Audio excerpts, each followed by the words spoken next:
Welcome to Fenway Park and welcome to the Back Bay of Boston. It's game 2 of a 3-game series between the Orioles and the Red Sox. Welcome inside the broadcast booth, everybody. I'm Don Orsillo along with Tim Wakefield. Welcome to Red Sox baseball. Well, the Red Sox last night were shut out by the Orioles, looking to bounce back tonight. Our Chevy key player to watch is Anthony Renato, who's going to go up against a tough Orioles lineup. Yeah, this is a tough Orioles lineup. They're leading the league in everything offensively, and Anthony Renato has gotten a chance to prove himself out here right now. In the last 4 starts that I've seen him throw, he's got great stuff. He's got great presence on the mound for a young kid, and I look for great things out of him tonight.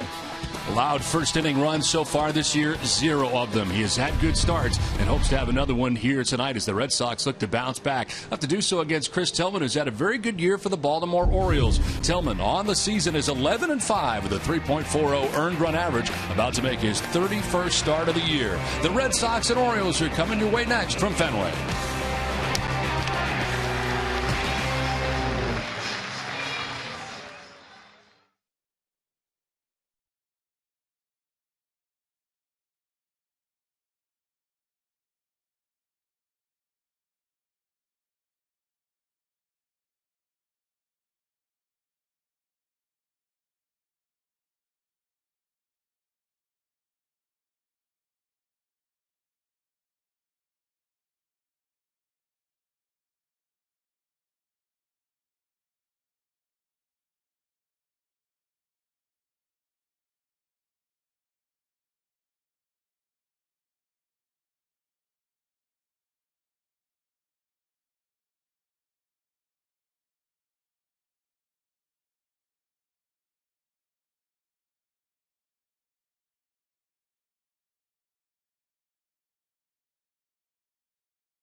Sox Baseball on Nesson is brought to you by Southwest Airlines. Find our fares online only at southwest.com.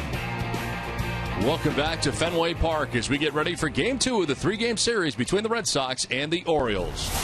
Welcome back inside the broadcast booth, everybody. I'm Don Orsillo. As tonight the Red Sox and O's play Game 2 of the series. Some news today from the Red Sox clubhouse. A bit of a surprise.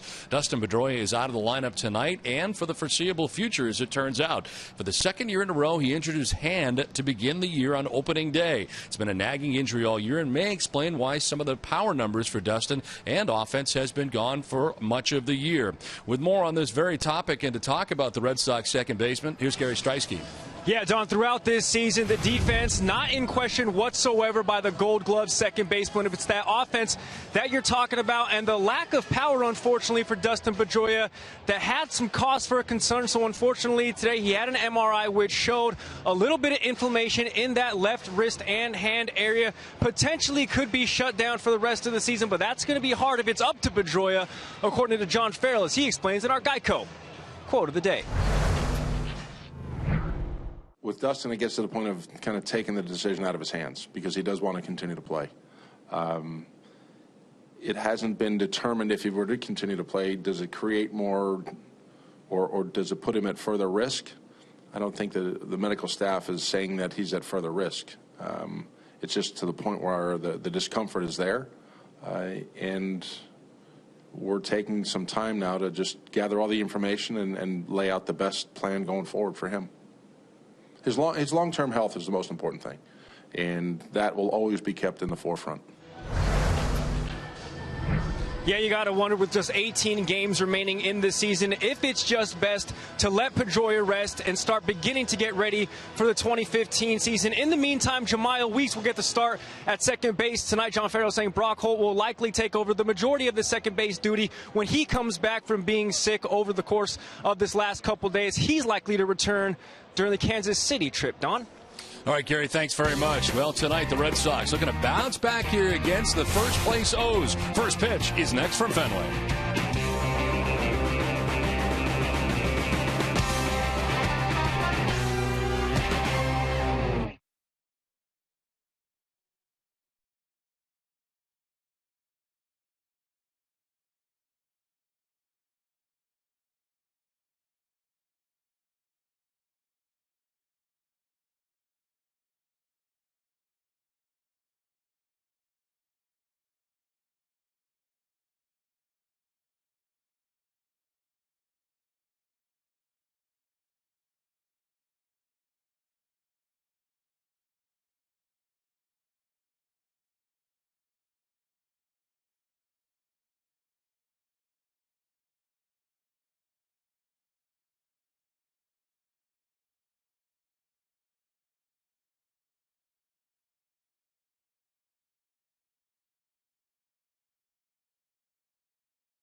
Brought to you by Southwest Airlines, Dunkin' Donuts, your New England Nissan dealers, Sullivan Tire and Auto Service, Subaru Dealers of New England, the Reebok Spartan Race, run at Fenway Park on November 15th, and by your New England Ford dealers. Welcome back to Boston and Fenway Park as it is cooled off here in the area tonight. Clouds above Fenway as we get it started as the Red Sox continue this homestand. And Red Sox have taken the field tonight, so let's check out the visiting Baltimore Orioles starting 9. Nick Markakis in right field leads it off with Alejandro Diaz in left field, the former White Sox outfielder. Adam Jones in center bats third with Nelson Cruz, the DH, having a terrific year. It is Chris Davis at third base for the second straight night. Steve Pearce at first base. Nick Hundley does the catching. Ryan Flaherty at shortstop, the Portland, Maine native. And batting ninth, Jonathan Scope at second base. He bats ninth. Tonight's Red Sox starting pitcher is presented by New England Audi dealers. Experience the all-new 2015 Audi A3 today. Anthony Renato on the mound for his 5th start of the year. Comes in at 3-1 with a 4.63 earned run average. In 23 1/3 innings, he has 8 strikeouts. Actually walked more than he has struck out with 10 base on balls. And opponents at 264 against Renato. Last time out did take the loss against the Yankees. 5 1/3, giving up 6 hits and 3 runs. The Red Sox defense is brought to you by Southwest Airlines. From third to first, Will Middlebrooks at third with Xander Bogaerts at short. Jamiel Weeks at second base. Mike Napoli at first. From left to right across the outfield, Yoenis Cespedes, Mookie Betts, and Daniel Nava. As Christian Vasquez does the catching. Red Sox with 82 errors, 6th in the American League in defense. Umpiring crew tonight, Bill Welke has the play calling the balls and strikes, with Adrian Johnson at first base, Mike Everett at second base, and the crew chief Bill Miller, who had the plate last night, is at third. Mentioned that it had cooled off here in Boston tonight. It is down to 65 degrees as we get it started.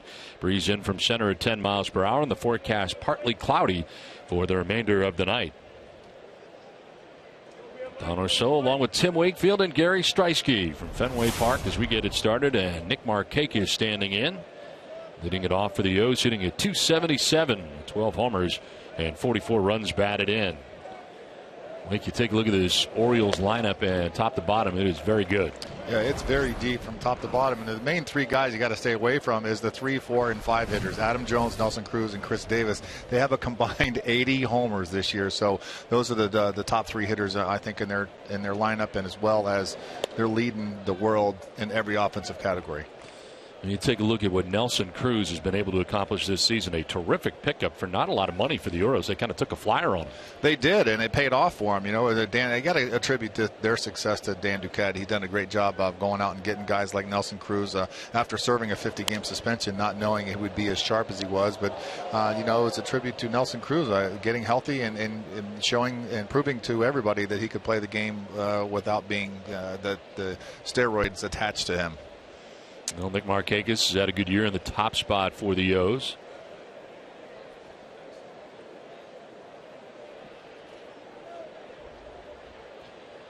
One-two pitch in the dirt, and it is 2-2 now to Markakis.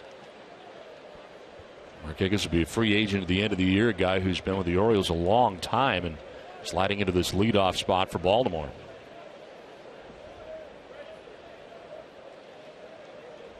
As a pitcher, pitching at Camden Yards is also, I would imagine, tough with the dimensions in this lineup now. It's no different than pitching to righties in this ballpark either. But, this is one of the guys, he's not normally a leadoff hitter, but at Camden Yards, this guy can be very dangerous with the short porch in right field. You got to be very careful with him. Good hitter. Got a good arm as well, and always has many assists out there in the outfield, and be interesting to see what happens to him at the end of the year and whether or not he'll continue with the O's. That is ball 4, and Renato mentioned some walk troubles for him. Walks the first batter that he faces tonight. Yeah, that's not the way you want to start a game off, is walking off the leadoff hitter. More times than none, that may come back to haunt you. Leadoff walk here for Alejandro Diaz. Came over from the White Sox. Diaz with a bunt single in last night's game. Hits at .246. 5 home runs and 31 runs batted in.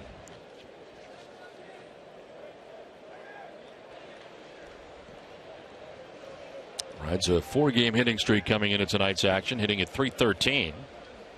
And swings away at the first pitch and fouls it off to the left out of play. Well, fans, you can test your Red Sox IQ right now with the MLB Preplay mobile app. Download for free and start predicting every at-bat of every Red Sox game all season. Tonight, Preplay predicts Anthony Renato will go 5 1/3, giving up 7 hits, 3 earned runs, 2 walks, and 3 strikeouts. Don, you also got to be careful with these Baltimore Orioles. They have some speed at the top of the lineup, too, especially with Diaz. Nick Markakis is a very good runner, too. Not only do they have the offensive threat with the 3, 4, and 5 hitters, but the top and the bottom of the lineup, you got to be careful with their speed. And obviously, you can see that Middlebrooks is playing in for a bunt here. Wheeling on the grass about 3 strides as Buck Showalter. Terrific year for the Baltimore Orioles and very successful manager in his 5 years with the O's. Running away with the American League East right now, the 10-game lead. This is in the air, hit well to right field. Nava headed back towards the track at the wall. It's gone into the bullpen. A 2-run home run for Alejandro Diaz gets the Orioles off to the fast 2-0 start.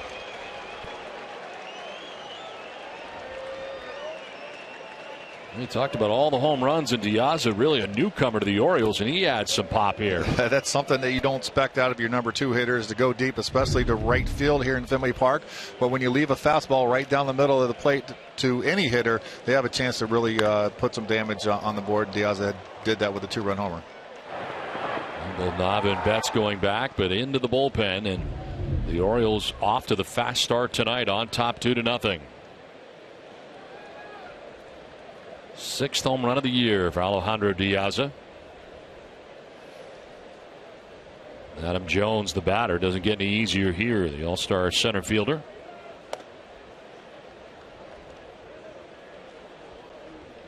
.294 with 24 home runs of his own. 82 runs batted in.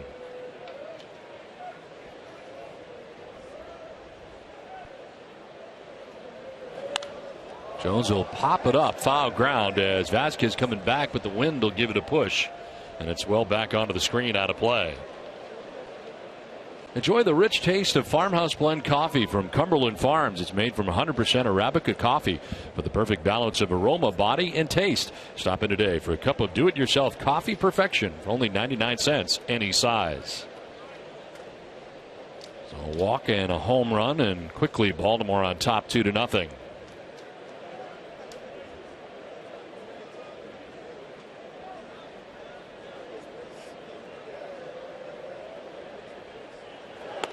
Interesting to see how Renato reacts here to giving up the walk and the home run in the first inning. Like, you know, as a veteran, to hang in there, and you can go a long time after this, but as a younger pitcher, a little different. Well, that's the worst part. You're trying to ease yourself into the game. It's the first inning, and you walk the leadoff guy, and you're not expecting Diaza to go deep, and you get one down the middle of the plate, and he ends up, hitting you for a homer. And what you need to do is you need to slow down and say, okay, those two hitters are over with. Let me start over. Even though they got a 2-0 lead, I got to go after, Adam Jones here and try to get the first out of the inning. Juan Nieves looking on from the Red Sox dugout as that foul ball just missed down the right field line. And it's 2-2 now to Adam Jones. The hardest thing for a young pitcher to learn is to make the adjustments on the fly. I noticed the first two hitters, he's kind of missing up in the zone. He needs to realize why he's missing up in the zone and make the adjustments on the fly. And that's the hardest thing. It took me a while to really learn how to do that. And that's knowing your mechanics, working with the pitching coach Juan Nieves, and have some checkpoints and say, hey, if the ball's up, why is it up? And make the adjustment as you go, instead of getting into an inning where it gets to be a longer an inning where they score 2 or 3 or 4 runs. You need to stop the bleeding right away when you're making those mistakes.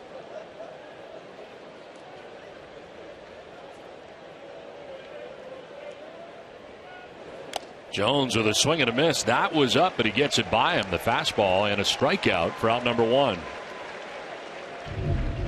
Yeah, Don, we'll see right here. He's working up in the zone, but he had a little more velocity on that one and was able to get it by Adam Jones for his first strikeout of the night.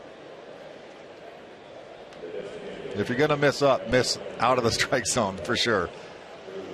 Adam Jones striking out for the first out here of the first inning, and it'll bring up Nelson Cruz, who's in search of his 40th home run of the year. He comes in with 39, 101 RBIs, and a .264 average for Cruz. He's got a 3-game hitting streak coming in and leads the majors in both home runs and in RBIs. And there's another ball he missed up with. He needs to make the adjustment and get the ball down.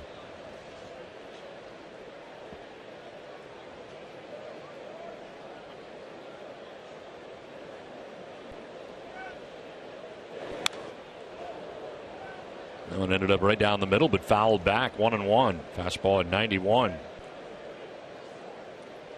The thing that impressed me most about his first 4 starts is he's not afraid of contact. He's going to come after you no matter what. He doesn't have, super high velocity, but he knows how to pitch, and he uses all his pitches. He just needs to get in that groove here in the first inning and make the adjustments that we talked about earlier, like that one. He's able to get that down. It's off the plate, but I like what I see in Anthony Renato so far this year.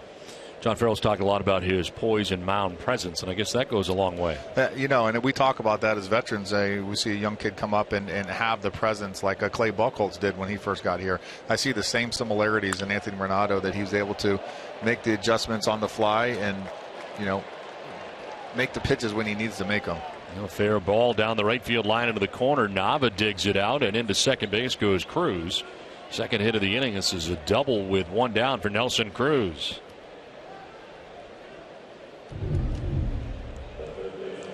That was a good pitch. He made the adjustment. It was down and away, almost off the plate, but Nelson Cruz is such a good hitter that he was able to get enough wood on it to get it inside the line for a double.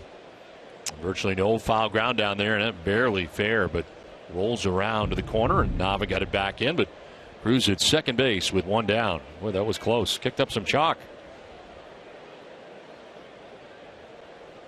Here is Chris Davis, guy who had 53 home runs last year. 26 so far this season. But part of the powerful O's. 26 home runs, 72 RBIs. The average under 200 for Davis on the year.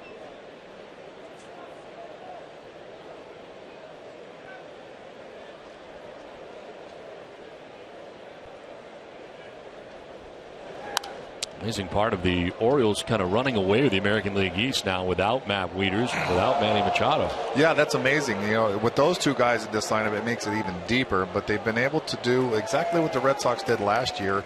Is the guys, the role players, have stepped in and picked up the slack of Machado and Wieters, and it's been doing a great job. And that's.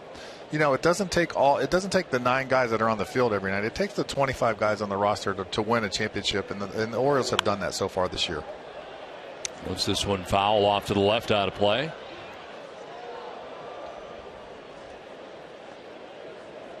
Hey, look at the team last year, and certainly the results so much different this year for the Boston Red Sox. But everybody really flourished last year in their role, and you're right, there were a lot of role players last year, and a lot of new guys too, but guys who knew their roles. Yeah, and guys, you know, the Mike Carps and the Johnny Gomes that knew their roles, but they accepted their roles, and they played in a very important part of the Red Sox winning the World Series last year. You know, obviously character is a huge thing. It was a huge thing for us in 2004 as well, but it's one of those things that you can't buy. You can't go out and buy character, and the Red Sox hit it right on the head last year with the guys that they went out and got, and was able to get another World Series for the city of Boston. It was amazing to watch. It's all got to line up, and it's got to line up. Yeah, you got to be at the right place at the right time and get hot at the right time, and the Red Sox were able to do that pretty much all year last year. A much different experience for the Red Sox this year. Of course, you're part of the 04 and the 07 world champion Red Sox, and 3 championships in 10 years. Amazing to think about that now. For all the years after hearing about all the curses and the 86 years of misery for a lot of fans around here, but it was a lot of fun to be able to share that with generations and generations. I think that's the thing I'm most proud of, is being able to share that with generations and generations of fans. And Chris Davis striking out, which he will do on occasion. There's the second strikeout for Renato. And with 2 down, Cruz still at second base. Davis reliving the at bat right now as Steve Pearce stands in for the O's. 286 on the year for Pearce, becoming a part of this team. 16 home runs, 38 runs batted in. And Machado gone. Davis playing at third. Pearce at first most days for the O's.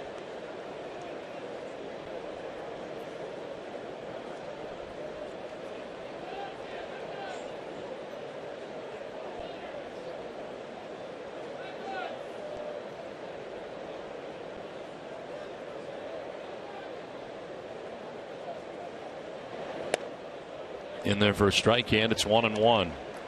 From a comfort standpoint, home to road, big difference? Not later in my career. Early in my career, I enjoyed pitching at home. There's something about playing in front of the Fenway faithful. I called them the 26th man on the roster because it's different here, especially from a home player standpoint. It's a very comfortable place to play because they're very passionate and they want you to do well. And taking this away from Derek Lowe, he characterized Fenway Park as a small neighborhood where it just wasn't a rumble. It was, you saw people's faces here at Fenway Park, and it was a very integral part of our beings, all of us, from Derek Lowe to me to Tech, the guys that spent a lot of time here, Nomars, and we appreciated it more the more time we stayed here. Appreciated the fans more and more, and Fenway Park became a second home to us. Of course, Nomar Garciaparra going into the Red Sox Hall of Fame a couple of weeks ago here at Fenway. It won't be long before Tim Wakefield will be headed into the Red Sox Hall of Fame. Thank you. 3-1 the count here to Steve Pearce with 2 down, and Nelson Cruz at second base. O's out to a 2-0 advantage.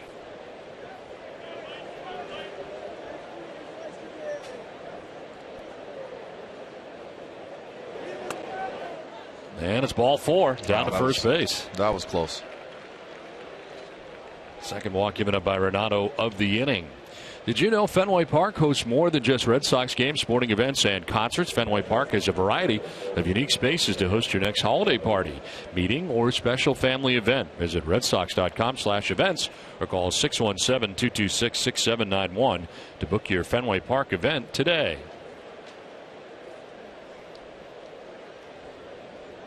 Orioles with runners at first and second, 2 down, and Nick Hundley getting his first start of the series, the catcher. Saw Caleb Joseph catch last night's game. 248, 5 homers, 18 runs batted in for Hundley. Line to center field. Betts on the move, will get over and make the catch that ends the inning. 2-run home run for Alejandro Diaz as the O's on top 2-0.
As we head to the bottom of the first inning, let's check out the Red Sox starting 9. Mookie Betts leads it off in center field with Daniel Nava in right field. David Ortiz, the DH, bats third, with Yoenis Cespedes in left field. Mike Napoli at first base. Xander Bogaerts at shortstop batting sixth, with Will Middlebrooks back at third base. Jamal Weeks gets the start at second. He bats eighth. And Christian Vasquez doing the catching, bats ninth. Tonight's Orioles starting pitchers presented by New England Nissan dealers. 31st start of the year for Chris Tillman, 11-5 with a 3.40 earned run average, 182 2/3 innings, 128 strikeouts on the year, and opponents hitting at .233 against Boston in his career in 14 previous starts. Comes in with a 5-3 mark, 2.76 ERA, and Red Sox hitting at .248 against Tillman. Mookie Betts leading it off here for Boston. Betts, Nava, and Ortiz. Your thoughts on what you've seen from Mookie Betts so far? I'm impressed with Mookie Betts. You know, he got sent back down, but since he's been called back up and he's kind of been put in that leadoff position, he seems more comfortable in that spot. And we heard him talk about it in a post-game interview that he's more comfortable, kind of like setting the tone for Dustin Pedroia and David Ortiz. And I like what I've seen. You know, he's for a second baseman taking over in center field, a lot like Brock Holt, playing a position he's never played before. He's done an outstanding job out there. Fly ball down the right field line. Markakis on the move towards the track, and he'll make the catch. Good running grab by Markakis. Very good right fielder, and that ball was just moving away, the wind pushing it towards the wall.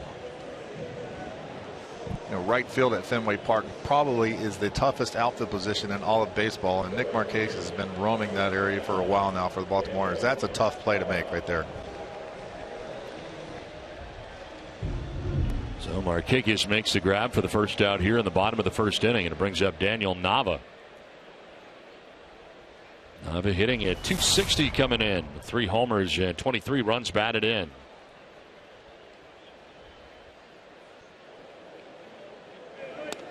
Nava, guy who hit over 300 last year for the Red Sox, hitting at .260 this season, but has done much better since coming back this time from Pawtucket. Yeah, he was the unsung hero, I think, of the Red Sox last year. Okay, getting an opportunity, and I think adding first base to his repertoire really added a lot of value to his place on this team.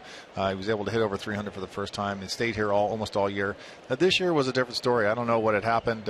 Sometimes this game can humble you quickly. You can be in the top of the world one year, and the next year you can't figure out why you're not being as successful as you were, and I think that happened to Daniel. But he took it in stride. He went down there, worked on what he needed to work on in AAA, came back up, and since his recall up here, he's been really tearing the cover off the ball like he was last year. It's nice to see.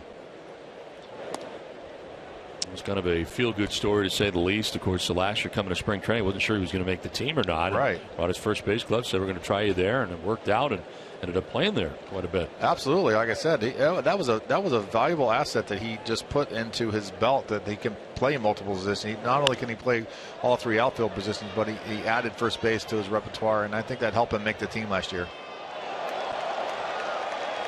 Just out of the reach. Chris Davis, a fan leaning over. Davis going as far as he could. Battling a fan for the ball, and he lost. Nice catch.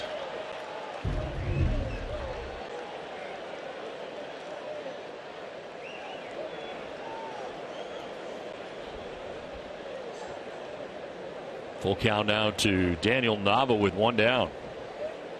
That's another chance here. To echo the public address announcer at Baltimore a long time ago, remember what he used to say? Give that fan a contract. Loved hearing that. Full count to Nava. And it's inside for ball 4. Head down to first base. Let's check out the Orioles defensively. From third to first, it is Chris Davis, Ryan Flaherty, Jonathan Scope, and Steve Pearce. Left to right in the outfield, Alejandro Diaza, Adam Jones, and Nick Markakis, with Nick Hundley doing the catching for Chris Tillman. The O's defense been very good, second in the American League.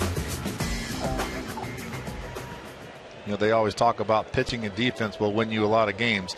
The Orioles have proved that this year. Even though they don't have a bona fide ace on their staff, all 5 guys. I think if you had to name an ace of this staff, I think it would be Chris Tillman. The way he's pitched, his record's pretty good. But all these guys have really pitched good. All 5 of them have stepped up and done what it's taken to get to the position that these guys are in right now. To me, that's the biggest surprise about the Orioles. I think when you looked at the division to begin the year, you thought maybe the Orioles may be a little bit short as far as their rotation went compared to the other rotations in the American League East. Yeah, absolutely. And on paper, it seemed that way. But as the year progressed, everybody and about Ubaldo Jimenez. Jimenez was one of the guys that they went out and got to give a lot of money to be one of those guys. He's not even in the rotation right now. Right.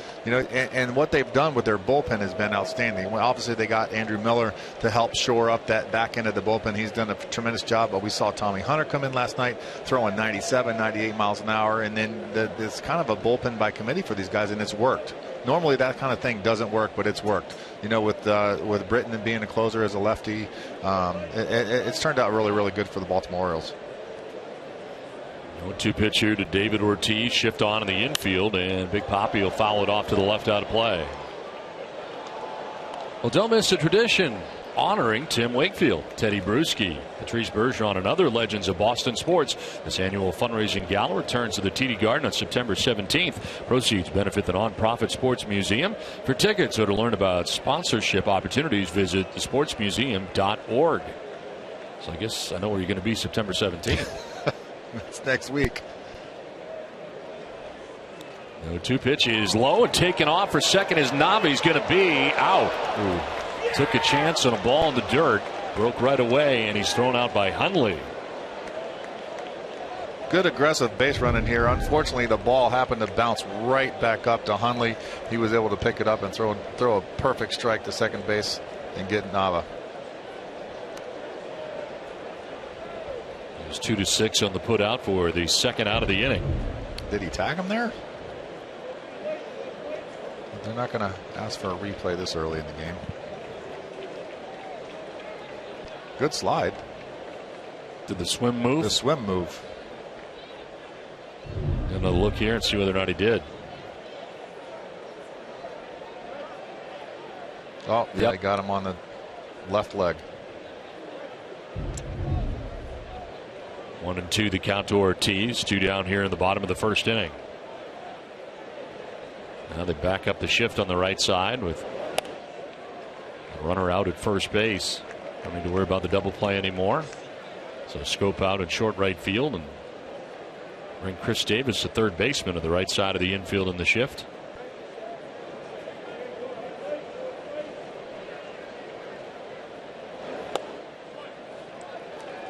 I never understood that. You take the third baseman and move him into the second base position instead of the shortstop position. Oh, well, we've seen this. It's unbelievable the number of different shifts that take place now, and they even change in the middle of a count. I know, and the weirdest ones that were always in Tampa are against the Rays. Yeah, Joe Madden. With Joe Madden. He came out with the craziest shifts ever. Had 4 guys in the outfield for Ortiz at one point, and thought of all different kinds of things. Now, the only thing I would say about that is the guy with the most range is the shortstop, so he can take care of that whole left side. I don't know if he can take care of the whole left side, not the whole left side, but more range than if you were to leave Chris Davis, say, at shortstop. I see your point. I get it. But that's a long run for a third baseman to run out all the way over to second base. It's just everybody shift over to the right side of the infield, please. There's a high pop-up back at second base, and it is Chris Davis. The third baseman is going to have to handle this, and he does. To end the first inning, we're done with 1 from Fenway, 2-0 Baltimore.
With tonight's poll question, which division leader will represent the American League in this year's World Series? Sox 1 for the Baltimore Orioles, Sox 2 the Kansas City Royals, Sox 3 the Angels. Text your answer to 536-536. Message and data rates, those may apply. Text help if you need it. Visit NESN.com/terms for all that fun legal stuff, guys. Got to go with Sox 3 on this one for me.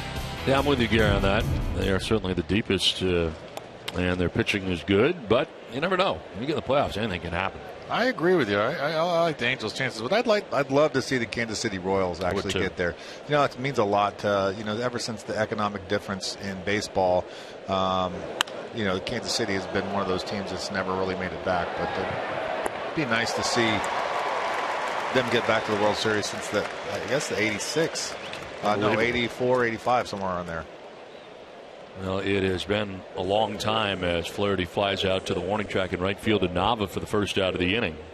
You know, it's such a proud franchise to go through all those years of losing. I mean, it's unbelievable. I know. It's like the Pittsburgh Pirates. They lost. Yeah. They didn't have a winning season for almost 20 or a little over 20 years. The last winning season they had when I was there in my rookie season in 1992 until last year. It's a long time without winning. Clint Hurdle's done a pretty good job there with the Pirates, and Pittsburgh right now 4.5 games back of the Cardinals in the NL Central.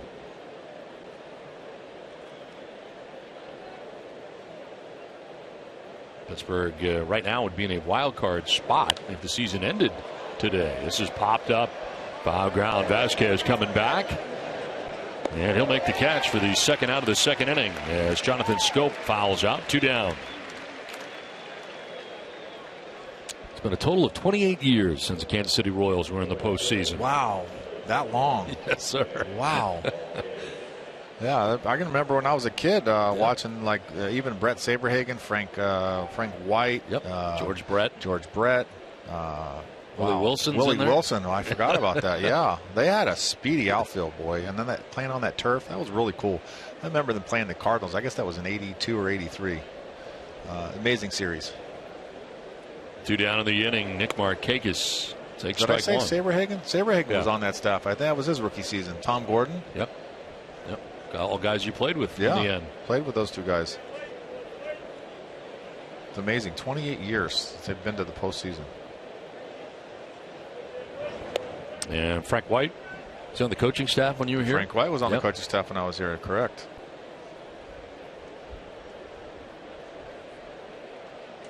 Renato trying to settle into this outing after a rocky first, which he gave up 2 runs. He walked a couple, but left a couple on. Had to throw 31st inning pitches. There's 2 outs here in the second inning, and 1-1 to Markakis is in there for strike 2.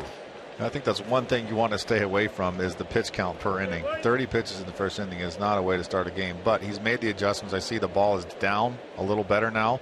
He's able to get 2 quick outs here in this inning, and hopefully he can get Markakis and have a really good clean inning here in the second.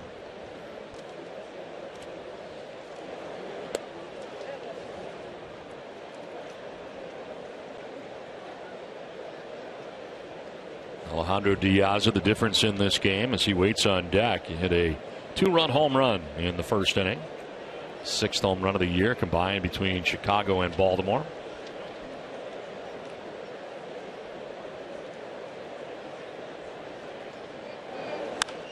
In the air down the left field line. Cespedes over towards the corner, and he will make the catch and foul ground right by the garage door. It's a 1-2-3 inning for Renato. It's 2-0 Baltimore.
more birthdays today. Anthony Renato's 25th birthday. Will Middlebrook's 26th birthday. Michael Bublé is not on the Red Sox, nor is Hugh Grant or Adam Sandler, but they're all enjoying birthdays today. Adam Sandler's a big Red Sox fan, I know.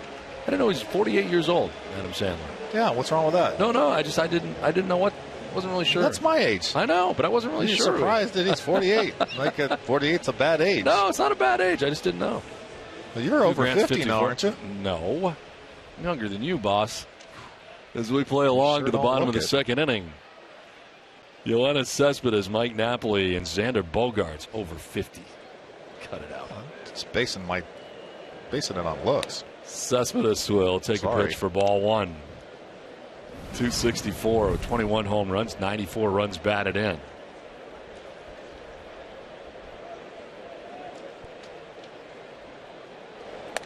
Let's send it down to Gary. Guys, it's actually a good night for Anthony Renato to be pitching on his birthday because of the last 7 Red Sox to do just that. The last 7 of them have gotten a W, as a matter of fact. Tim Wakefield, you pitched on your birthday back in August 2nd of 1998. It was your 21st birthday for the 11th time, and you picked up the W that day. I did, yes. I love pitching on my birthday. Let's see. 1, 2, 3, 4 times you pitched on your birthday, and you won every time. When was the last time? 2007. 2007 against Baltimore. Hey, there you go. And before that, 2005, 2004, and 1998. Wins against Kansas City, Tampa Bay, and Anaheim. I'd like to spread it around a little bit.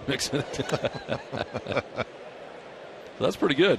Other Red Sox to win on their birthdays: Josh Beckett, Julian Tavares did so, and Beckett again.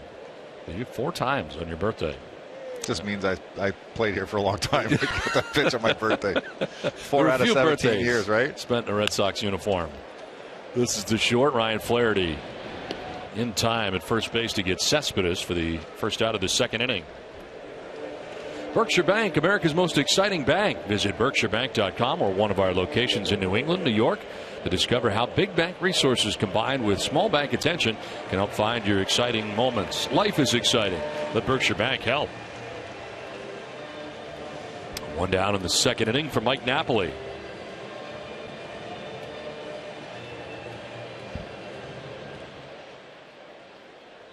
Napoli still with the fingers taped. They have been really all year since he dislocated that finger, and you have to think that's unbelievable that he's still playing with those 2 fingers dislocated the way, or the one that's dislocated. And he's able to swing a bat as hard and as successful that he has so far this year. It's amazing. Those fingers taped ever since it happened. Missed just a couple of games, got right back in there again, and this season was 17 home runs for the Red Sox first baseman. It happened in April or May, right? Very early. Against Chicago, right? Or was it in Kansas City? No. I think it was in Chicago.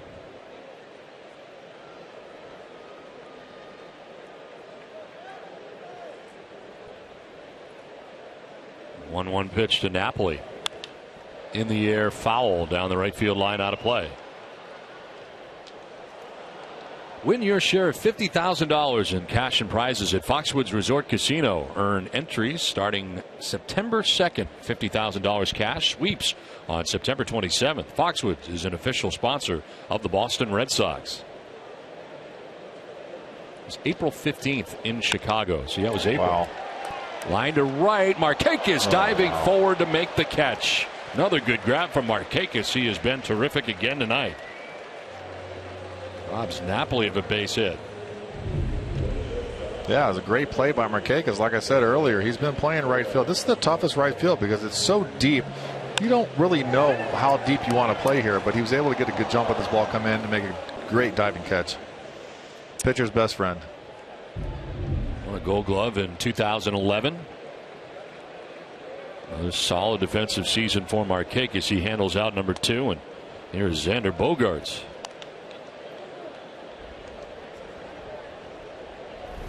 Xander at 232, 9 homers and 35 runs batted in.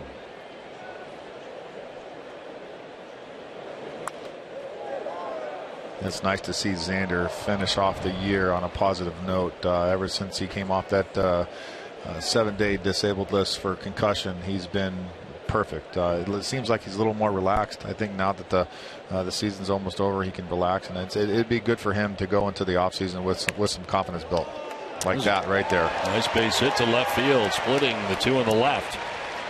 First base hit of the night for Boston, and Xander Bogaerts has it. Great piece of hitting there by Xander Bogaerts. He stayed with the curveball, was able to get it out in front and pull it in the hole between short and third for his first hit of the night. You know, Xander having a chance to play every day at shortstop, and you look back at the entire season. And at the time, it seemed like a good idea to bring in Stephen Drew, but you wonder how that kind of set him back at the time. Well, I don't know. You know, you put a lot of hope in Xander playing good. As good as he played in the postseason in 2013, you thought it would be easy. But I'm still a big believer in maturization. I mean, learning how to fail at the big level is not the easiest thing to do. And you know, they gave him an opportunity, and you know, they gave him all year. And unfortunately, he didn't produce offensively early in the year. They had to move him to third. But you know, he's never quit working. I know that for a fact. You know, he's always making those adjustments and trying to get better and trying to be as good as he can. He's going to be a superstar player, I think, in my mind. It's just a matter of him doing it on a consistent basis, and he's starting to show signs of that right now in September. Will Middlebrooks on his 26th birthday, batting for the first time tonight, with Bogaerts at first and 2 down in the Boston second inning. Be a nice birthday present to hit a 2-run homer on your birthday, wouldn't it? Sure would.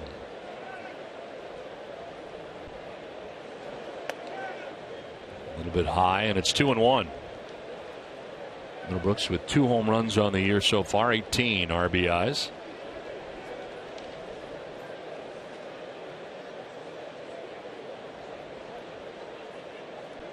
One for 4 in the ball game here last night, first game of the series. Red Sox have yet to score in this series against Baltimore.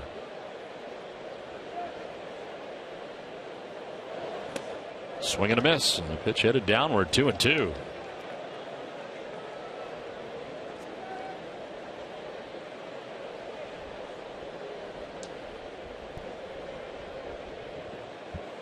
Tillman got Cespedes to ground out to short. Napoli lined out to right. Good catch by Markakis.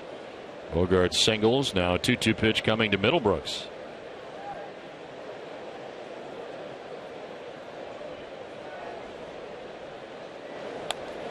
Outside for ball 3.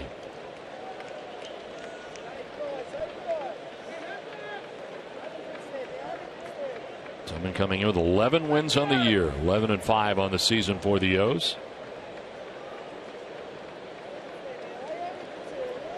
Baltimore is a staff with a 3.55 earned run average. That is 5th in the American League. Swing and a miss, and Middlebrooks strikes out to end the second inning. We're through 2. It's 2-0 Baltimore.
Light. The Orioles lead the American League East by 10 games, their largest division lead since September of 1979. Magic number to clinch right now is 11 for the O's. It's been a terrific year for Baltimore. Looks like for a while Toronto may make a run, but the Blue Jays have fallen off 10 games back now, as well as the Yankees. But the Orioles with 84 wins heading into tonight's game and have a 2-0 lead into the third inning. If you would have asked me at the beginning of the year that the AL East standings would look the way they look right now, I would have told you were crazy. Yep. Well, Alejandro Diaz getting his second bat, hit a 2-run home run in the first inning. Difference in the game, his 6th home run of the year. Over to the Red Sox bullpen.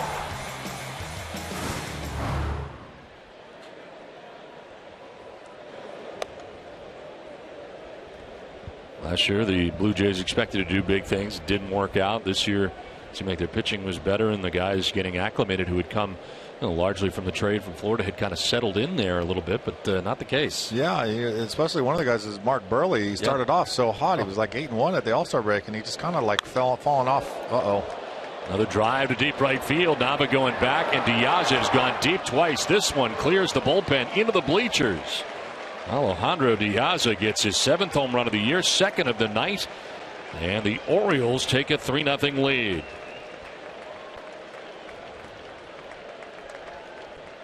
Same exact pitch, I think, same exact location, same result.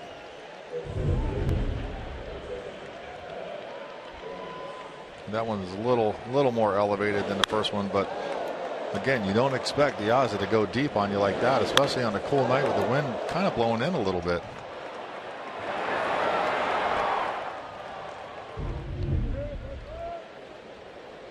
So quite a night for Diaz so far here against Anthony Renato. The Orioles have a 3-0 advantage, and it brings up Adam Jones.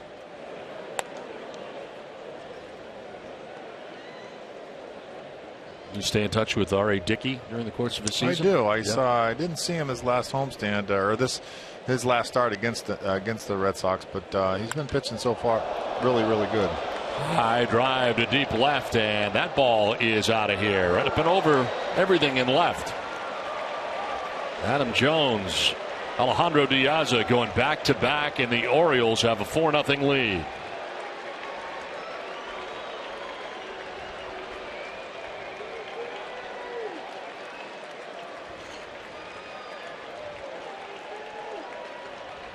Two long shots here for the O's in the third inning. 25th of the year for Adam Jones. And that's unfortunate. You can't make mistakes out over the plate to this offense, especially this guy and the next guy. They will definitely hurt you, especially in this ballpark. It doesn't take a whole lot to get it over that wall, but when you make mistakes like that to good hitters, they're gonna take advantage of it. Here is Nelson Cruz, who takes a curveball down low for ball one. Cruz doubled in the first inning.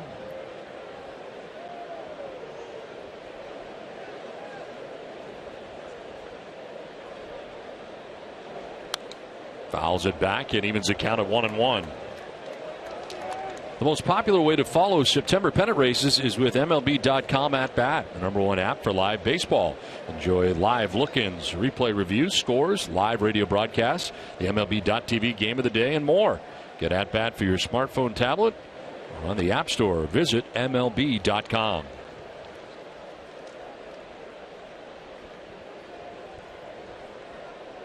Red Sox trailing here 4-0. Back-to-back home runs in the third so far.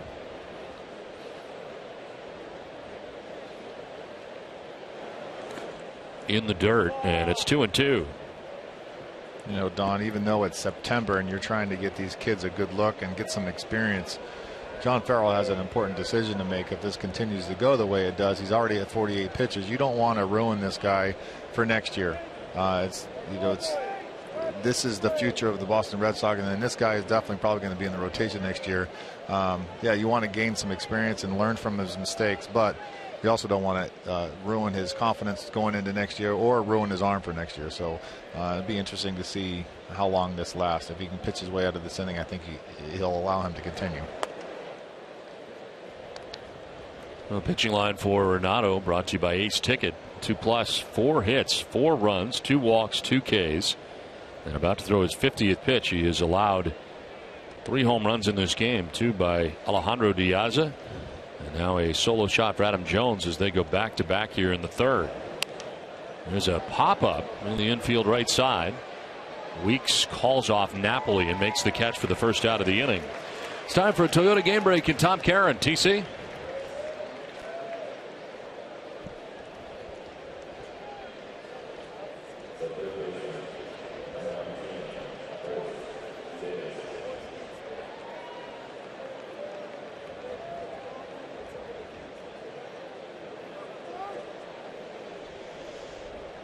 All right, Tom, thanks very much. Back here at Fenway, 4-0. Baltimore on top as Chris Davis stands in his second at bat of the night. Struck out looking in the first inning. And going back to this pitch count thing and not wanting to hurt anybody, I put Tito in a very tough situation in the spring training game. Actually, it was in one of those exhibition games in Arizona. I remember that. Yeah, the night before, their pitcher couldn't get out of the first inning, and he threw about 40 or 50 pitches in one inning. And ironically, I was asking Terry, as a manager, what do you do in this situation? It's his last start before the season starts. Yep. And he told me, he says, you want to be careful, you don't want to injure him, but you also want to get his work done. The next night, I'm pitching. I'm 50 pitches deep in the first inning. I only got 1 out, and I look in the dugout, and Terry is ready to rip my head off. He's like, "What the heck is going on out there?" He ended up having to take me out of the game because the season was getting ready to start. My next start, and you don't want anybody throwing 50 pitches in one inning, let alone a young 22-year-old. I remember that. I remember because we were going. We didn't open at home. We were headed somewhere else from Arizona. But I remember that game. Right, Chase Field in Arizona. We got a good laugh afterwards. Yeah, but at the time, it wasn't very funny for Terry. Exhibition. Mean anything? I couldn't get an out. It's unbelievable. On the ground, softly left side. Bogart's charging in on the shift, and he'll really have no play. Throws anyway, but Davis will reach on the infield hit. The defense was aligned, and the ball not hit very hard, and Davis able to reach with the third hit of the inning. Juan Nieves coming out now.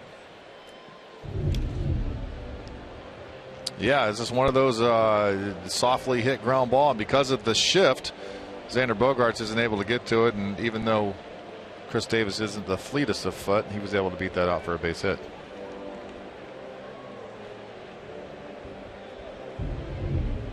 Juan Nieves out on the mound to chat here with Renato. Another tough inning here in the third. And there is action for the first time in the Red Sox pen. Drake Britton just got up. It's his second warm-up toss out there in the pen.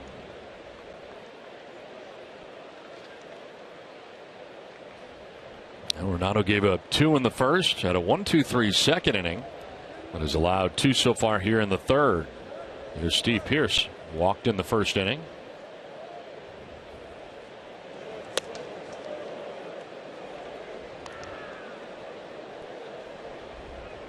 And you're talking about the rotation for next year, and certainly these starts are so important for a lot of these young guys like Renato. Yeah, it's kind of a showcase. It's a tryout session for these guys to come up here and pitch at the big league level and then face big league hitters.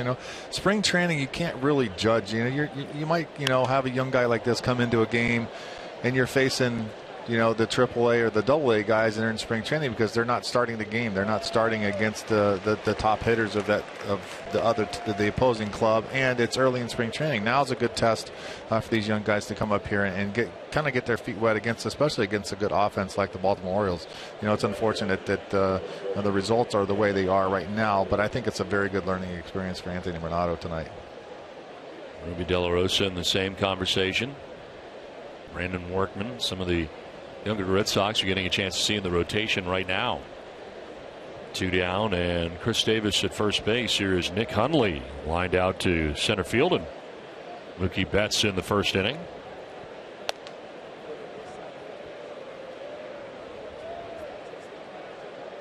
The toughest thing to do in this situation as a young pitcher is to be able to slow the game down mentally in your head. You're always taught, when things aren't going your way, to try harder.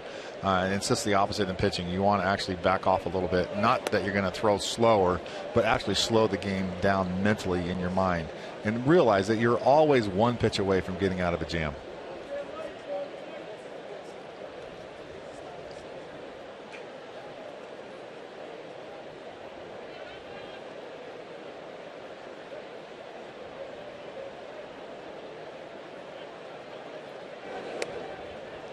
Runs inside and down, and it is 2-1 to Nick Hundley. Inning started with back-to-back home runs to Yaza and Jones. Cruz popped out to second. Davis reaching on the infield hit. Steve Pearce flies out to center. 60th pitch of the night coming up for Renato.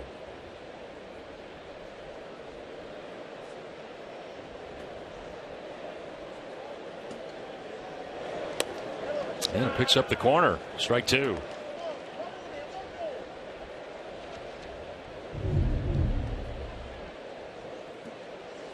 Yeah, he wasn't missing by much, and that pitch he was able to get the corner. Those are the adjustments that you really want to make. If you're going to make pitches, you want to be on the outside corner and still not be afraid of contact. Obviously, you don't want to throw it down the middle of the plate. The first two pitches, the first two hitters, he missed obviously out over the plate, and they took advantage of it. But he's made some good pitches since those two homers.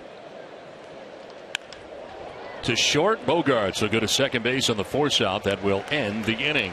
Back-to-back home runs for the Orioles, who lead at 4-0 after 2.5.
Florida guy. His favorite food is spaghetti. If he wasn't playing professional ball, he would actually run a community-based event services, actually what he does in the off-season anyway. More on that in just a second. So, of course, his older brother is Ricky Weeks, the all-star second baseman for the Milwaukee Brewers. Who's the better athlete? Well, of course, I asked Jamile, and he said it's Jamile. Favorite vacation spot is Jamaica. Going back to what his off-season plans are, he runs a company called We Fam LLC. He puts together, like, community events, concerts, things like that. So, Don, I already told him, get ready for us, because it's based out of Orlando. I told him when we come down there spring training, we got to throw like some sort of parade to let everybody in Fort Myers know that you're back. And about the Ace Hood thing, I want to know if either of you guys have ever woken up in a new Bugatti, because that's what Ace Hood sings. I don't know. I'd love to have that car. You know what a Bugatti is? I don't even know what a Bugatti is. Is it a car? Really? It's a car. It's a car. It's a very expensive car. You want to wake up in a Bugatti is what you're telling me. Yeah, okay. It's a very expensive car. Okay. So, yeah, why not? That's what it is. I want to wake up in a Bugatti. Ace Hood. I can honestly say I did not know. You know who's got one? No. Nobody here, but I think Simon from American Idol, or not American Idol. Cowell? Simon Cowell has one. He has a Bugatti. Yes. Floyd Mayweather has 4 of them. 4 Bugattis. That's when you know you're going good. Wow. A little excessive. Could be 4. Gary, are you an Ace Hood fan? I'm a big fan of Ace Hood. Nice. 2-2 pitches to left, and this is going to get down. Over is Diaza. Wide turn to first, but Jamal Weeks has got himself a base hit to begin things here in the 3rd inning. Second Boston hit of the game. Great piece of hitting here by Jamal. Up and in, able to fist it over the third baseman's head for a single. And with his speed, it's good to turn into a double.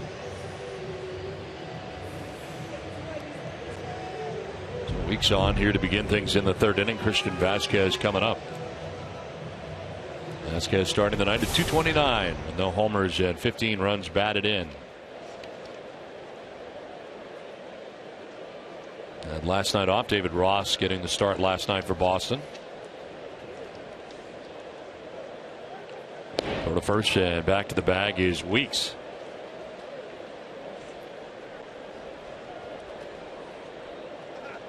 Four runs, 5 hits, no errors for Baltimore. No runs, 2 hits, no errors for Boston. 39 out of 55 in his career. 1 for 1 this year. Vasquez will take the strike. Earlier you were talking about Dan Duquette and the job that he has done here with the Orioles. Really amazing the job that he has done here with the O's in the last couple of years. Yeah, he's done a fantastic job. Not only Dan Duquette, but you're talking about the whole organization. Buck Showalter to, I mean, all their coaching staff. Dave Wallace has done a great job with their pitching staff. Everybody, you know, even from within. You know, Dave, you know, was my pitching coach. Obviously, I'm, you know, cordial to him as well. You know, he did a great job with us here in 2004, winning the World Series. But he's done a tremendous job with his pitching staff. And you know, we talked about before, their rotation really doesn't have an ace, although I think Chris Tillman should be their ace. But they've done a fantastic job controlling the American League East as well as the rest of the league.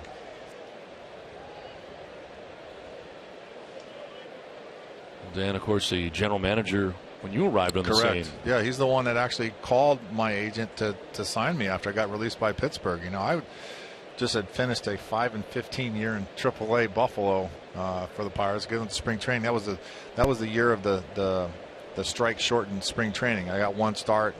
I think I gave up 4 or 5 homers in that start and was released and was on my way home. And Dan Duquette called probably 2 or 3 days after I had gotten released and wanted to sign me and said, hey, we got both Joe and Phil Necro down in Fort Myers at our spring training facility working with the girls baseball team, the Silver Bullets.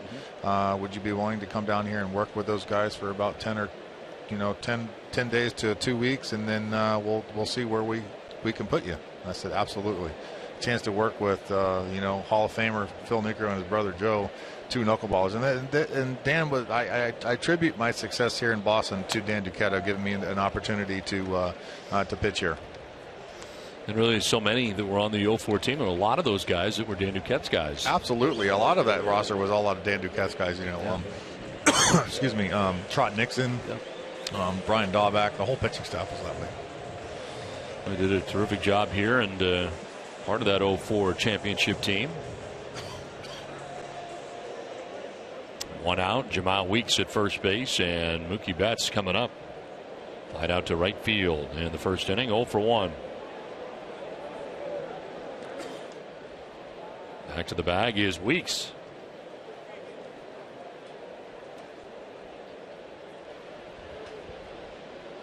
Tillman's second time through now, the Red Sox order.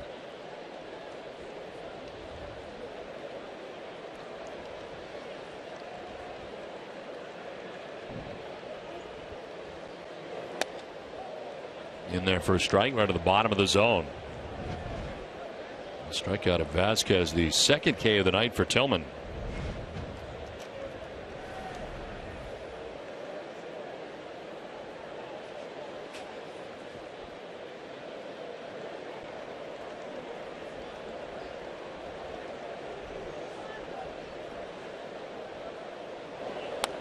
Swing and a miss. That's a little late on that, and it's 0-2.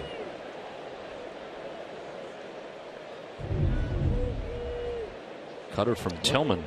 Yeah, it looked like a cutter away. I saw the velocity at 86, but I wasn't sure if it was a changeup or a cutter. But you don't want to throw cutters that high. You know, you got lucky and missed above the zone. But Mookie's a very good high ball hitter, just a lot like Pedroia is. Fouls it off to the right, and he's down 0-2. Gulf Electricity, they're powering Fenway Park, and they can power your home too. Visit gulfelectricity.com today.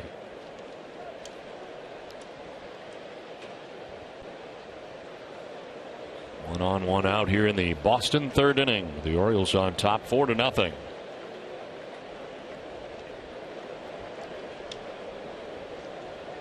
Go to first, and kind of late to react was Weeks, but he gets back to the bag.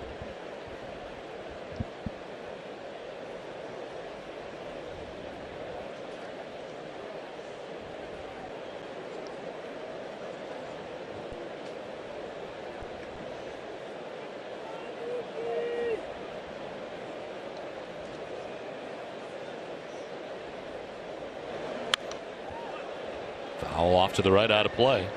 Last visit of the year here for the Orioles to Fenway Park of this season. The Sox still go to Baltimore one more time. In fact, they'll play their final 3 road games of the season of Baltimore coming up 19th through the 21st. The Sox are 6-8 against the O's this year, and only 3-5 here against the O's at home. Yeah, the Red Sox record against the Orioles historically has not been good. It's one of those teams that always gave us trouble, even when I was here. And since 2011, I know Karen and I did a piece on their record. It's pretty. They have a very good winning percentage against Boston Red Sox since 2011. Prior to that, I remember there was one year where the Red Sox absolutely dominated. I want to say they were like 16 out of 18 against Baltimore. One of those years. I remember what year it was. You were here. Yeah, I don't remember what year it was, but it was one of those years where off the charts. It was off the charts. You know, and it goes back to, kind of like Fenway South. You know, it was. Yep. I felt bad for the players because we had more fans in Baltimore than they did, and same thing at Tampa Bay. And it was almost like, when Buck Showalter took over, he kind of changed the culture of that by saying some of the things that he said, in the media, saying we're tired of being the little brother. Kind of like we were bullying them. And he was a little bit right, according to, the reaction of our fans being down there. And, Buck really changed the culture of the Baltimore Orioles. And look where they are now. A couple of very good years, and right now running away with the American League East. As a pitch will miss here to Mookie Betts, pretty good at bat. It was fun for us for a while. Going to Baltimore, it was like we had a home game. It was ridiculous. It was crazy. I mean, it really was. There in Tampa. Yes. Tampa was a home game for us, too. Yeah. See the fans in the hotel. You see the fans everywhere in the streets of the Inner Harbor. It was amazing. It really was amazing. That's reaches out, pokes it foul off to the right.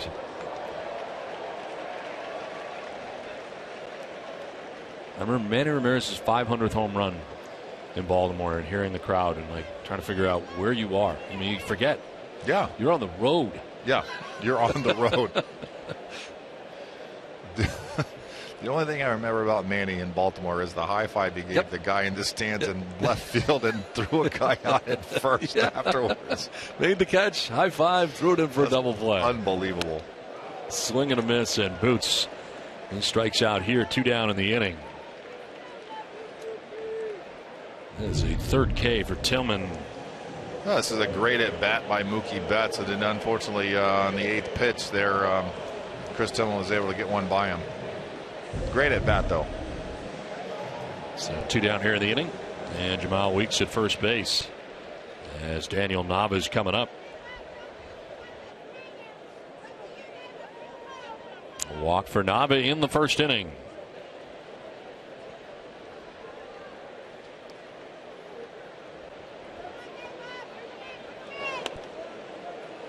Nava takes strike one.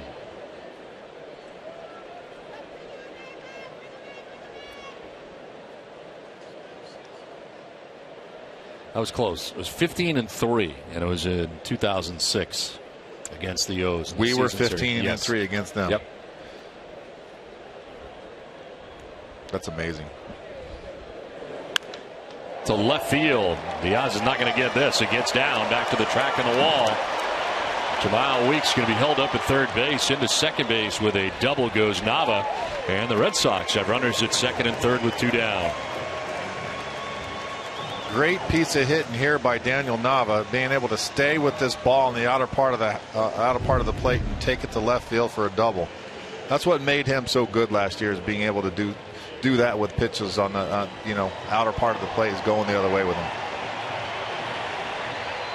From a pitcher standpoint, you don't like to face hitters that can go both ways. It's got to be a lot tougher when a guy can do what he just did.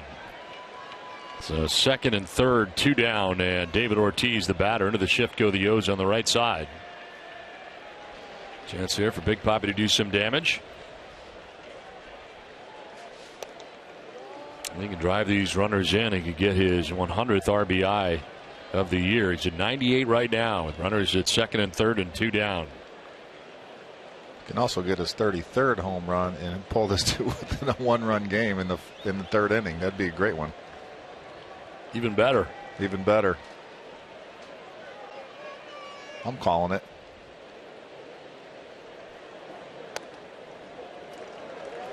Just missed. 2-0. David popped out to the third baseman, Chris Davis, in his first at bat in the first inning.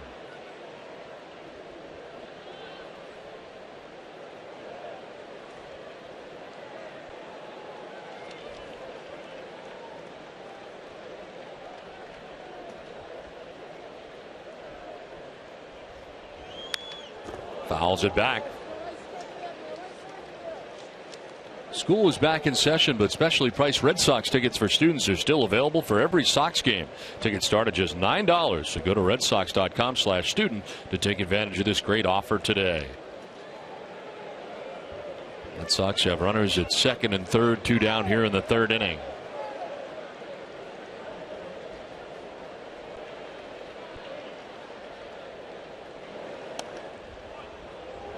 Three balls and a strike.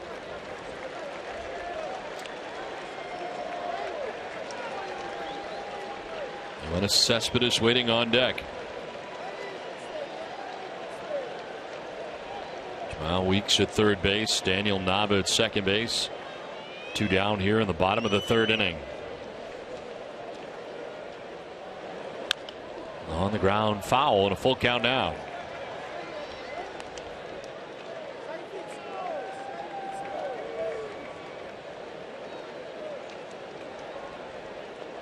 David Ortiz just 2 for 22 in his career against Tillman. Seems hard to believe.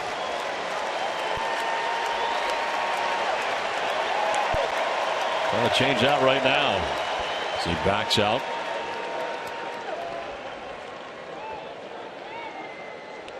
Weeks single to begin the inning. Vasquez struck out. Betts struck out. A double for Nava. As Red Sox at second and third with two down.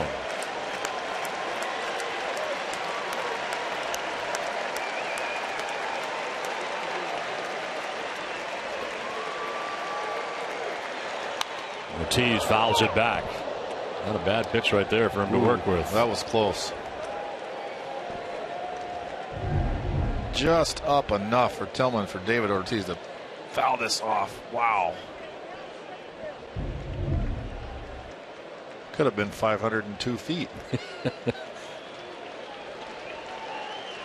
Think that'll ever be broken? No. That seat keeps moving back every year, doesn't it? I don't see anything close. No. 3-2 pitch. Swing and a miss, and Ortiz strikes out. Fourth strikeout for Tillman ends the inning. 4-0 Baltimore.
economy and community strong. That's why they've been named the #1 SBA lender in Massachusetts 5 years in a row.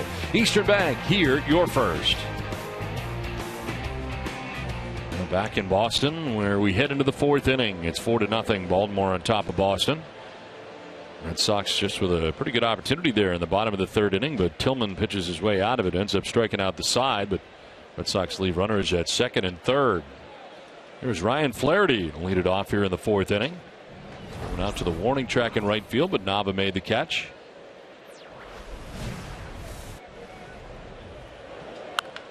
Line fair down the right field line. Kicks out to Nava, and Flaherty's going to have to put on the brakes right around first base. Hard hit single. He's hit the ball hard twice tonight, but his first hit. It's a great thing about Fenway Park. You can give up some rockets that'll end up being singles, especially off that left field wall, but also off this right field wall, just inside the line. Good pitch, down and away. Flaherty's able to hook it inside the first base foul line there and ricochet off the wall and hold him to a single there. So Flaherty aboard at first, held on there by Napoli, and here's Jonathan Scope first to check on Flaherty at first base.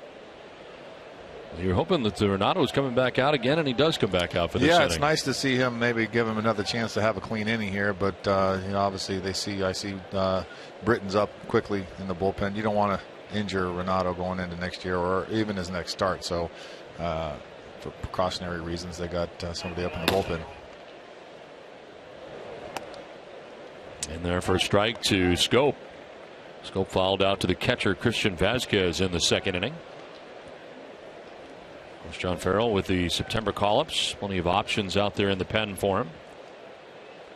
And that's the luxury of being in September. You got lots of options down there in the bullpen.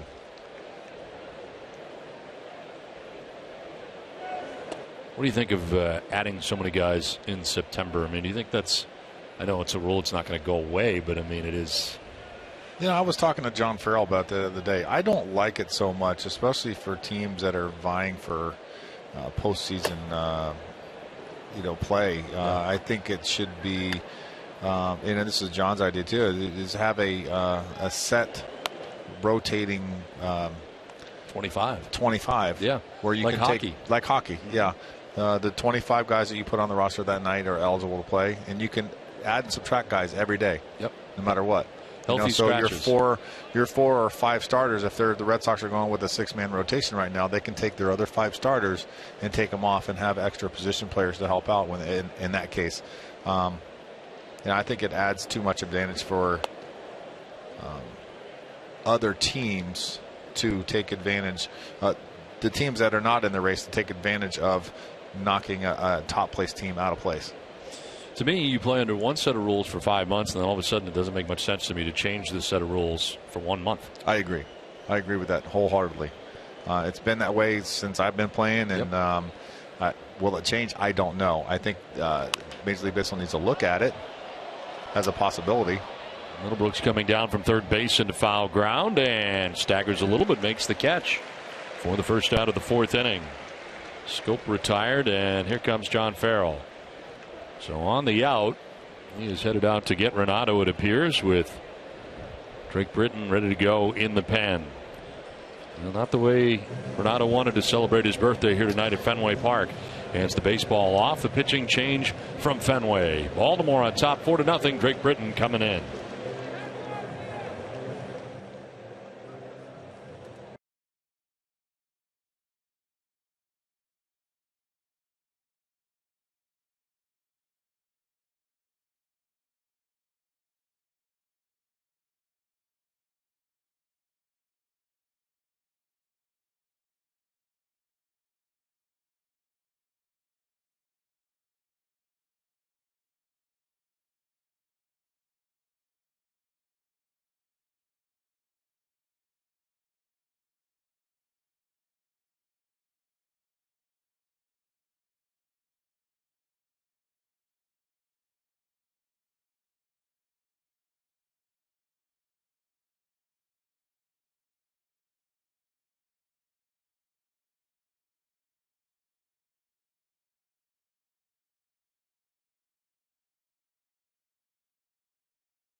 Website for deals via Toyota.com.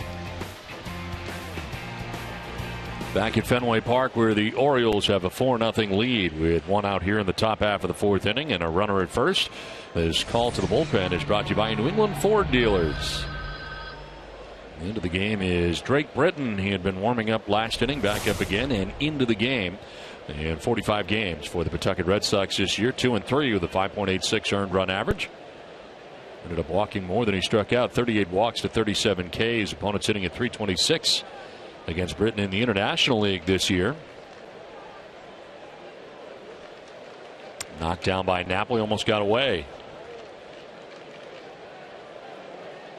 He did such a great job for the Boston Red Sox last year, coming up out of nowhere, basically, and being that solid left-hander out of the bullpen for him. And this year, he's kind of struggled with his control. And obviously, we saw the numbers: 38 walks over 37 punch-outs. But I like this guy's makeup. I like his arm, his velocity is very, very good. And if he can get control of the strike zone and have more control of the strike zone, he's going to be an Andrew Miller type lefty specialist coming out of the Red Sox bullpen next year.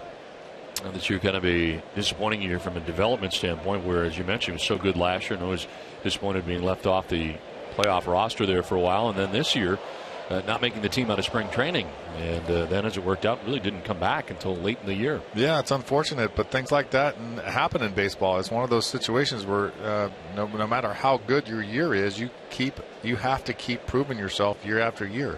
You know, that's one thing that I learned early when I got here is I didn't care if I won 20 games the year before. If I didn't produce the next year, I wasn't going to have a job, and that's the reality of our sport. It's actually, it's a job that we have. And our job is to perform. If you don't go out there and perform, you're not going to have a job. It is a results-based business. Absolutely. There's no doubt about that. Now, if you've done your job consistently for 3 or 4 years, you're going to get the benefit of the doubt, 9 times out of 10. But as a young player, until you've established yourself at the big league level, you're going to have to prove yourself over and over again. There's a pop-up right around second base, and Bogart's coming in from short. He'll put it away for the second out of the inning. Looking for the best deal on tires? There's only one place to go, Town Fair Tire. The best prices and great free services, because nobody beats Town Fair Tire. Nobody.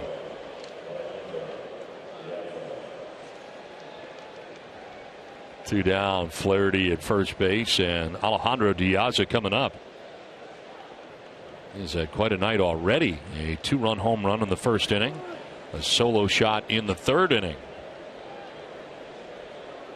Runner at first and Ryan Flaherty. The responsibility of Anthony Renato. Lasted just 3 1/3 innings here tonight. By far his shortest outing of the year for Renato. Here are the home runs. The 2-run shot from the first. And the second one even further. It got up over the bullpen into the bleachers. Second career multi-home run game for Alejandro Diaz. This year, too, by the way. Yes. Surprising. This one will get away from Vasquez, and heading to second base is Flaherty. The throw is not going to be in time. Glances off the glove of Bogaerts.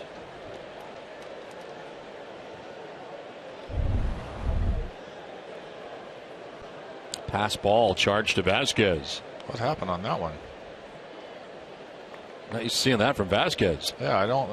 That's rare for Vasquez. I think maybe he got crossed up, thought it was going to be a fastball, and it ended up being a slider or cutter. That happens sometimes. So into scoring position goes Flaherty with 2 down in the inning. Diaz takes a strike.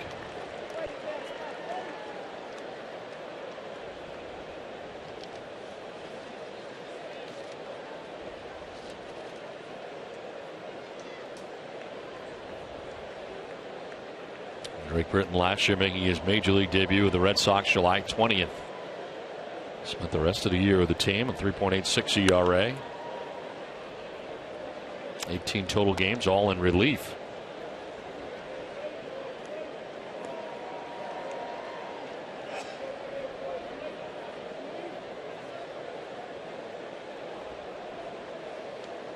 Red Sox with 10 total relievers in the bullpen. Options for John Farrell. Absolutely. That's what you got to love about September. And then you got an argument: is it fair or not fair? I don't know. A little bit high, and it's now full count to Diaza. You can start playing matchups in the 5th inning. You can. You could. Adam Jones on deck with 2 down.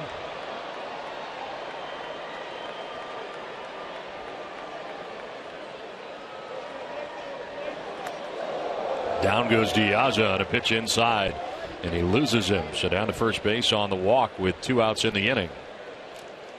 Yeah, it just looked like he came out of his mechanics a little bit, tried to throw a breaking ball and just came out of his mechanics and threw it for a ball. Meant to be down and away, ends up being up and in. Watch your lips. So 2 on and 2 down, and Adam Jones coming up.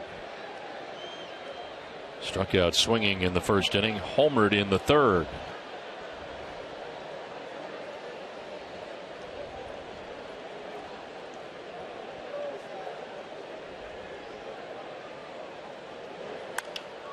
Popped up left side of the infield. Bogart's coming from short, still coming the wind, blowing it back, and look out, Middlebrooks will make the catch, making contact with Bogarts as well. That'll end the inning. The Orioles strand a pair. It's 4-0 Baltimore.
Care about your community, Eastern Bank is committed to putting you first. Learn all the ways Eastern puts you first at easternbank.com.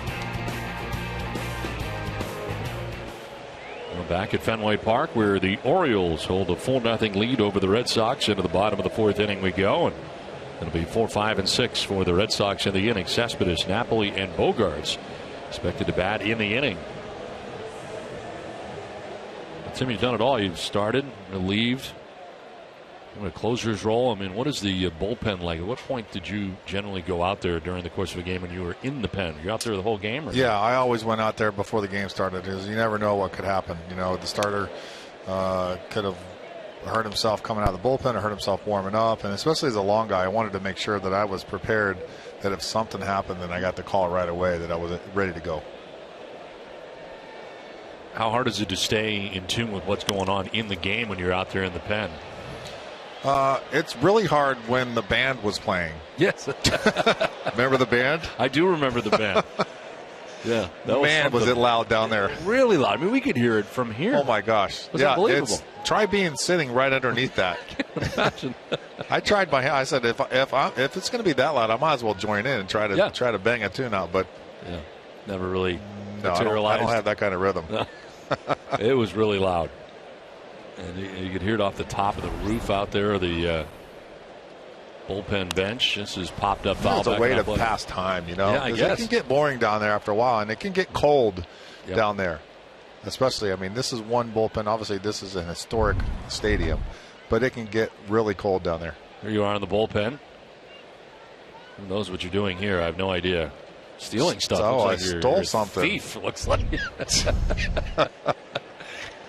I was bundled up, too. Yeah. It was cold. You know, some of the newer stadiums now have bullpens with, like Yankee Stadium, it's glass. It's got a heater in there. It's nice. This is that's not quite as nice. It's nice. It's fine. It's fine. But in April, in May, cold. In September and October, it can get cold. Yeah. Really cold. And it's tough to you know, you're sitting down there for 5 or 6 innings, and you're asked to get up and get loose. And especially at my age, towards the end of my career, it hurt a lot. Craig Breslow getting some stretching in here. Yeah, you just got to stay loose. You got to get up out of your seat, walk around. Plenty of coffee down there. Second base, and Jonathan Scope will throw to first to retire Cespedes. Well, it's time for a Toyota Game Break at Tom Caron. TC.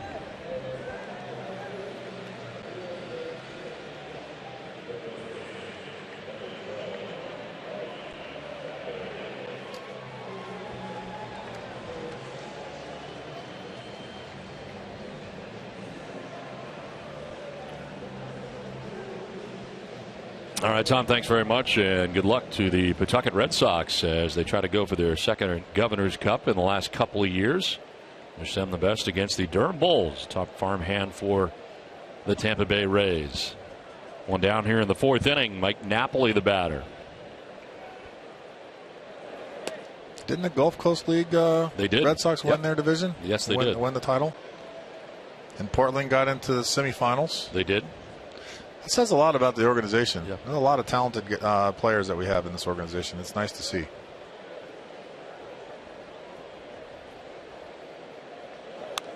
This one fouled back, and it's 1-1.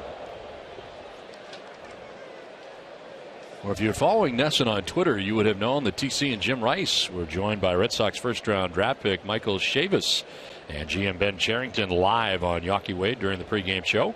Follow Nesson at twitter.com/Nesson. That is a show that you are very much a part of. I am. What's that been like for you? It's been fun. You know, I've really enjoyed it. You know, this is my second full season, 3rd season actually since I retired doing this. And I enjoy giving the fans a player's perspective on what's going on. You know, it's not, the game's not that easy sometimes. And to give a viewer the insight of what it's like to struggle or what it's like to be successful is a lot of fun for me. Well, Mike Napoli not happy with a 3rd strike call. It's 5 strikeouts now for Tillman. Able to get him on a curveball here with the 2nd out of the 4th inning. Yeah, Tillman's been making the pitches he needs to at the right time, and right here he had Mike Napoli set up with a breaking ball. It might be a little bit high, but he got the call.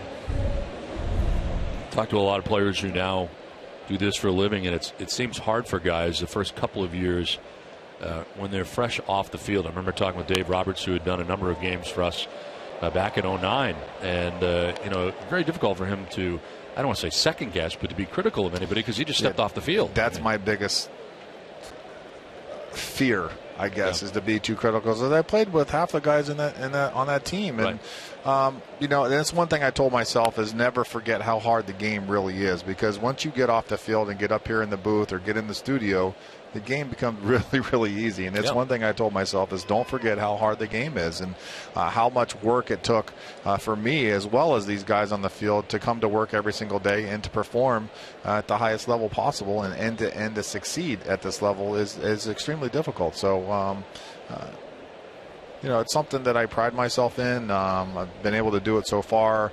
Hopefully I can continue to do it for a long time. I have a lot of fun doing it that way. And sharing with the viewer, again, what it's like to struggle. I mean, I struggled a lot. Struggled with everything. Struggled with life. Struggled with baseball. But I also had some successes. So this game was very, very good to me, and I want to give back to the game and doing what I'm doing right now with, and this is my first time up here with you, and I'm having a lot of fun, and it's a blast to give back to the game the way I can use this platform to give back to the game. Work with some guys too in spring training. Is that something you're going to do again? Yeah, I'd like to. I talked to Ben about it. Obviously, they have a knuckleballer here.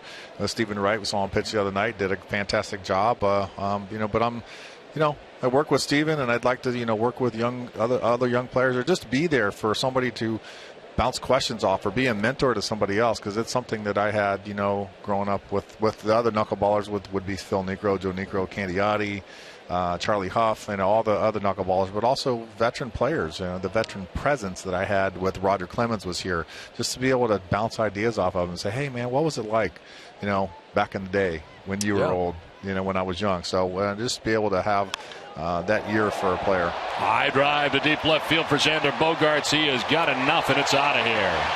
Up into the monster seats for Bogaerts, his 10th home run of the year. The Red Sox are on the board. Second hit of the night for Xander Bogaerts.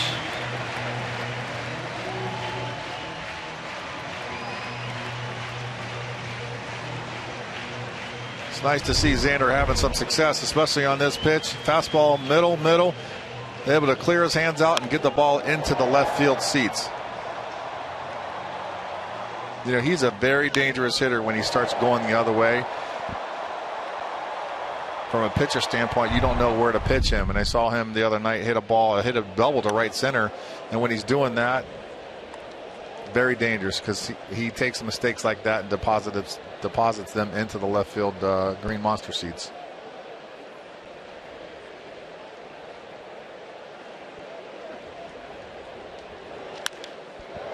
The other way, Markakis comes in and makes the catch middle of the cap high on the liner to right. That will end the inning. Home run for Xander Bogaerts gets the Red Sox on the board. It's 4-1.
Earlier today, Gary Streisky had the chance to catch up with a special guest.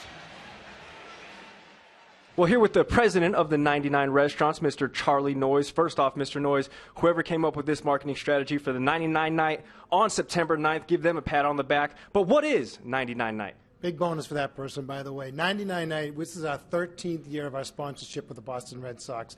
We're here to celebrate that under the lights, plus the three very special relationships we have, Gary. Pine Street Inn, Jimmy Fund, and the Boys and Girls Club. And tonight's our night to publicly thank our guests and our team members who supported our fundraising this past year. I'm so proud to announce that earlier tonight we were able to present checks totaling $1.2 million to those 3 great organizations as a result of their generosity and efforts. So, Mr. Noyes, a big night for you guys tonight at Fenway. So, who's in the house with you tonight? Well, we actually have almost 300 people here tonight. First of all, we have all of our top-performing managers that we're honoring. We have 99 kids from the Boys and Girls Club, and we have 100 guests in the monster seats, 2 of whom just happened to be having lunch today in our Waltham restaurant, and Wally came by and dropped off a couple tickets for the game tonight. A good day to be at the 99 restaurants. I guess any day is really a good day to go get yourself some grub at the 99. What's new there? Well, speaking of grub at the 99, we've got a brand new menu starting in just 2 weeks. Of course, we'll feature our 9 real-sized entrees for $9.99. Chicken pot pie, fresh baked, delicious, my new favorite there. We actually have 10 brand new items coming up. Another one would be seared steak and 4 cheese flatbread. Great one to share with your friends, Gary. Fantastic. You know, it's Will Middlebrooks' and Anthony Renato's birthday, so that sounds like some pretty good birthday dinners for those 2 guys. So that's what's new. What's next at the 99? Well, first of all, what's next is we've got 18 more games of the Red Sox here. And as everybody knows, when the Red Sox win, kids eat free. So we're cheering for a good, solid finish to the season. We're also having some fun. We're celebrating National Cheeseburger Day next Monday, September 15th. All the restaurants, all our burgers, just $5. I hope you can join us next Monday. I was just about to say, Mr. Noyes, fantastic. Thank you for the interview, and I'm glad I got the official invitation because I'll be there. All right, see you there. All right, Gary, thanks very much. As Nelson Cruz leads it off here in the 5th inning, 4-1, Baltimore on top of Boston. Cruz with a double in the 1st inning, popped out to second base in the 3rd, 1 for 2. Drake Britton got the final 2 outs of the 4th inning, back out there to start the 5th. And a swing and a miss. Cruz strikes out. First strikeout for Drake Britton, 1 down. Great pitch by Drake Britton here, Don, to be able to throw that slider that he's didn't throw to a lefty earlier, but be able to bury that down and in to Nelson Cruz to pick up the strikeout. Mika Insurance, great service, great coverage, and a great price for auto, home, or life insurance. 1 out here in the 5th inning and brings up Chris Davis. Red Sox into the shift on the right side, and Will Middlebrooks headed over to the right side from third base.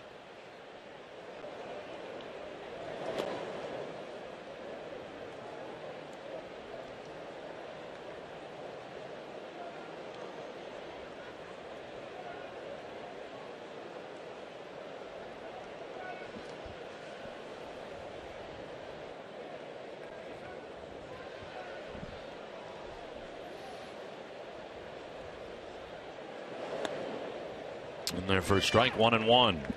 There is action in the Red Sox pen. Burke Badenhop is up. He's put together a very good year for the Red Sox this year out of the pen. He has put on a very good year for the Red Sox this year. Just one of those guys that you can rely on day in and day out to come in, give you innings, give you quality innings. Deuce of the ground ball double play with the sinker. Reminds me a lot of Mike Tillman. Yep. Very reliable.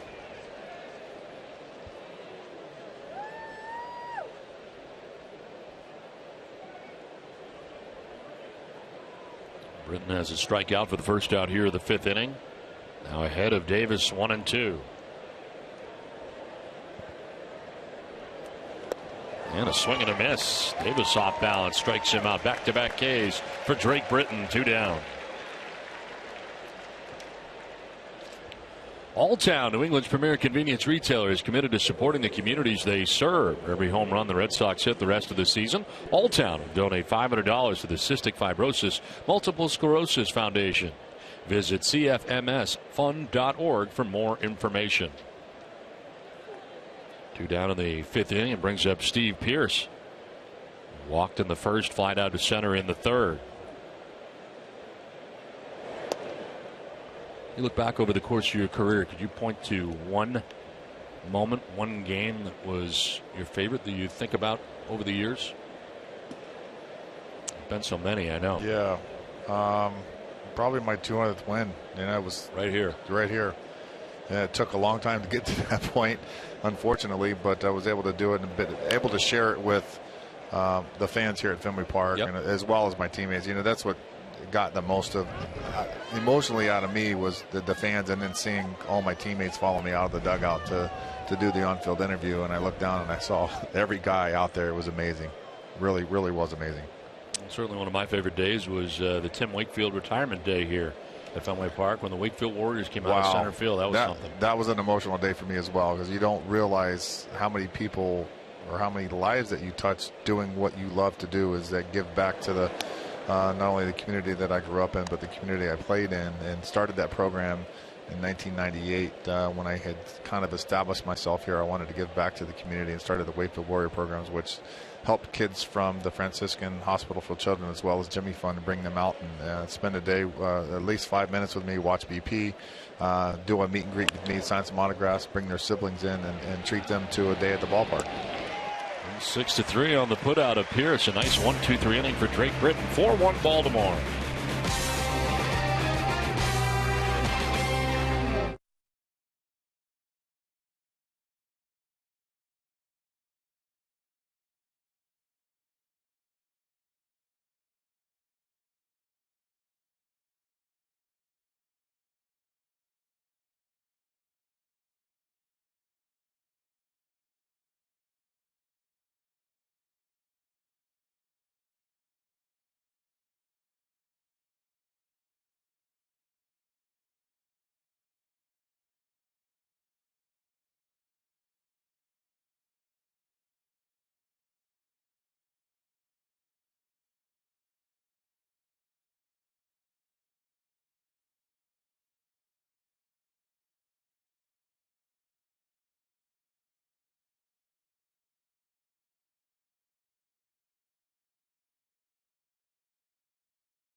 And Will Middlebrooks are going to get for their birthday one of these Pedro Martinez bobbleheads. Not only will they get one, I got one. You guys are going to get one. Every single person here at Fenway Park tonight got a Pedro Martinez bobblehead to commemorate the 15th anniversary of him being named the 1999 All-Star Game MVP. It says it right there on the bottom back of that. He's even got the 99 All-Star Game jersey. This thing is pretty sweet. It's 1999, Pedro, so unfortunately there's not too much flow coming out of the back of that hat. Wake, you played with the guy. Don, you know a thing or two about being a bobblehead, so what do you think? I think it looks pretty good. It does look pretty good. I do too. Recently inducted into the Red Sox Hall of Fame. It would look better if there was a dugout pole behind him. Yeah, and he was taped to it. That'd be a good look. That's a fun memory I have of Pedro. That was so funny. He loved to have fun in the dugout when he wasn't pitching. We talked about that when we had him on the night of the Hall of Fame induction ceremony here at Fenway. And to me, you see a lot of guys come and go over the years, and you see how their demeanors are on the day that they pitch and when they start. And you talk about a difference as Jamal Weeks flies out to center field. I mean, on the days that he would pitch and the other 4 days, I mean, you're talking about two completely different people. Totally different people. And some guys you can't talk to on the day that they pitch. I mean, it's Josh Beckett was that way. Yep. Early in my career, I was that way, and then I decided, why start concentrating at 2:30 in the afternoon? It's just going to waste energy when I did. So I kind of relaxed on that. But a lot of pitchers are that way, and Pedro was one of them. But I'll tell you what, the four days he wasn't pitching, wow, did he have fun. It was amazing. He had a lot of fun in that dugout. One down here in the fifth inning for Christian Vazquez. It's amazing how different guys are. You think about Kurt Schilling, where he would walk around on the days that he pitched. Comparably, or to contrast it, I remember David Wells. In the days that he pitched, you weren't really sure if that he was starting that night or not. You didn't know the difference. Some guys are like that. Yeah. I mean, my routine was the same every single day. I came in and did the crossword puzzle, and the only superstition I think that I had was I didn't want to talk to the media the day before. Obviously, I didn't talk to them the day of, but I didn't want to talk to them the day before. I don't know why I was that way, but I just was. I just didn't want to talk about myself, and I didn't want to talk about. I guess I felt like I didn't want to jinx myself for tomorrow's start if I talked to them about it today. Yeah. Felt good. I feel good, and then go out there and don't go 2 innings. Right. I think that was a big reason why I didn't want to talk about myself the day before. You had no problem after your games, though? No. I was very accountable for whatever happened? Nope. And we certainly appreciated the speed in which you pitched. You got it through it. Hey, when you throw one pitch, there's just no guessing involved. You get up there and throw it, and everybody in the ballpark knew what was coming. I'm sure Here we go. go. Defense appreciated it also. Defense appreciated it. That's one thing I learned when I was in Pittsburgh. We had this slogan on our T-shirts: "Is we work fast, or we throw strikes, change speeds, and work fast." And that was a big thing, back then in the early '90s. It's like, the quicker you can get your defense or your offense off the field in the dugout, the more chances they're going to have to score runs. Also, and you keep them sharp defensively, because a former infielder myself in college, I hated standing on the field for more than 10 minutes. You can only concentrate for like 12, right? Try announcing it. Try. 3-2 pitches outside, ball 4, and Vasquez down to first base. 1-out walk, and the first walk for Tillman since back in the first inning. And it's only been 2 all night tonight for the Baltimore starter. 1-out, 1 on, and Mookie Betts coming up. Now, Wake, I have a question for you. So the days that you did talk to the media, because I've talked to pitchers around the league so far, and how superstitious were you? Because I've asked to talk to pitchers, and they say, all right, what do you want to talk about? And I say X, Y, and Z, and they say, no, I don't want to talk about Z because whatever reason, it might be a scoreless inning streak or whatever the case may be. A couple of the Red Sox pitchers have done that, a couple of pitchers around the league. So was everything a full go when you did talk to the media, or were you kind of superstitious about talking about, a strikeout, streak that you were on or something like that? No, I was full. Whatever you wanted to talk about, as long as it wasn't the day before I pitched. I didn't have a problem talking about, why the sky was blue, or strikeout streak, whatever, or scoreless inning streak. I didn't have a problem talking about it on the days that I was talking. The night after I pitched, or that night that I pitched, and the following 3 days after that, I didn't have a problem talking to anybody. Outside corner, it is 1-1 to Mookie Betts. And there are just some guys that don't really enjoy that part of it. And, having to do that after a start. I mean, there are guys who just never get comfortable with that, it seems. No, they don't. The frustrating thing for a lot of, and hopefully I can speak for other athletes or the Red Sox, is that there's so many writers or beat writers here, so much news media here, that you end up having to repeat yourself sometimes because they're not there. A group of guys would come over and ask you a question, and then you think it's over with, and then another group of guys would come over and ask you the same exact question. A new wave of guys, and it gets frustrating for an athlete to actually repeat yourself over and over again. So I always wanted, especially after start, if I didn't go into the media room before the media room was there. Obviously, we had to do our interviews in the clubhouse, but I would make sure that all the beat guys and all the media outlets were around me, so I didn't have to answer the question more than once. And then always Johnny was the first one to ask a question. Johnny Miller every time. Johnny Miller for a lot of years, still doing it. Yes, sir. It's amazing. It's amazing that he's still doing what he's doing, and he loves it. 2-2 pitch tapped at the plate, foul. We'll do it again, 2-2 with Vasquez at first base and 1 out.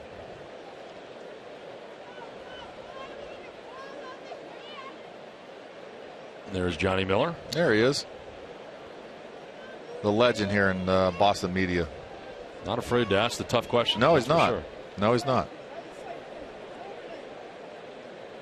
WBZ radio, right? Correct. A lot of years. 2-2 is fouled off down the right field line.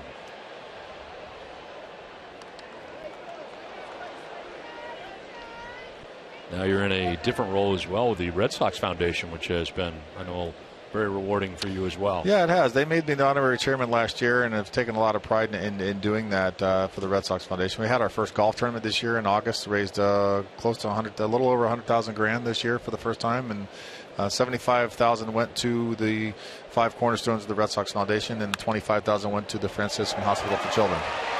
Bounding ball and a base hit to right field, trying to get to third. Now stopping is Vasquez and trying to get back to second, and he does. And second thoughts as he rounded second base, and Orioles tried to throw behind him, but Betts with a base hit to right. And the Red Sox have 2 on with 1 away. Another great at bat by Mookie Betts, able to get a ball out over the plate, hit it into the ground, and get it over Pierce's head for a single into right field. Nice piece of hitting.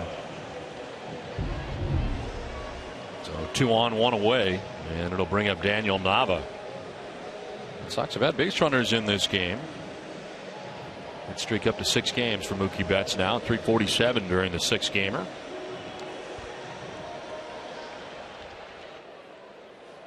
Two on, 1 away. Nava tonight has been on twice. Walked in the first inning and a double to left field in the 3rd inning.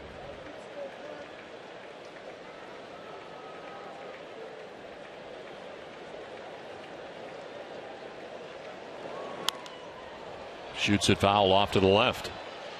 Now, the Red Sox Foundation helps children play ball for fun, for health, and for life. One way they do that is through the RBI program, reviving baseball in inner cities. We salute our friends at HB Hood who support the Red Sox Foundation. Play ball for life. I got a chance to go for a ride in the Hood blimp. You went up there, huh? I did. Not here over Fenway Park, but over at Beverly, at the airport in Beverly. Took a little ride, invited a Little League team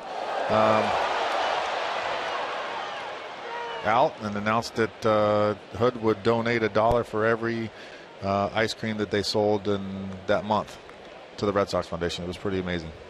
And you weren't scared at all? Wasn't too bad? No. Not bad at all? Not at all. Because they're trying to get Jerry and I to go up there. I know. I heard you're scared. For years, yeah. I am. Why? Well, because it's high.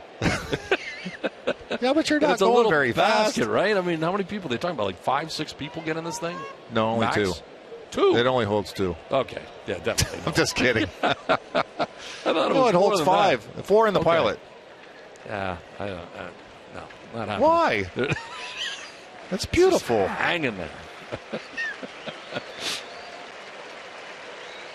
The 0-1 pitch coming up here to Daniel Nava. And the breaking ball misses outside. Don't be afraid, Don. I didn't know you went up there. That's good. Yeah. Good for you. Actually buzzed the tower in the blimp. That was cool at 25 miles an hour.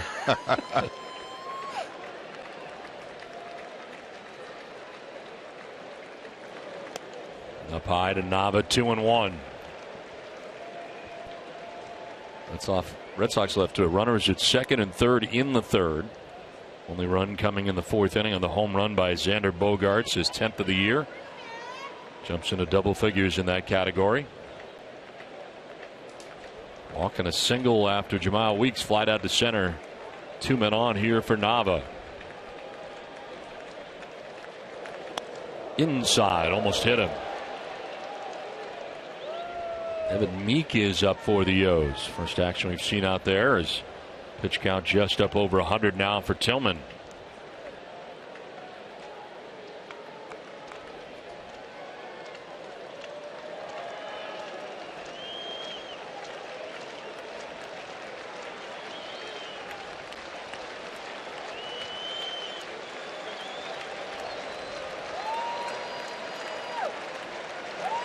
Swing and a miss. Nava. Full count now.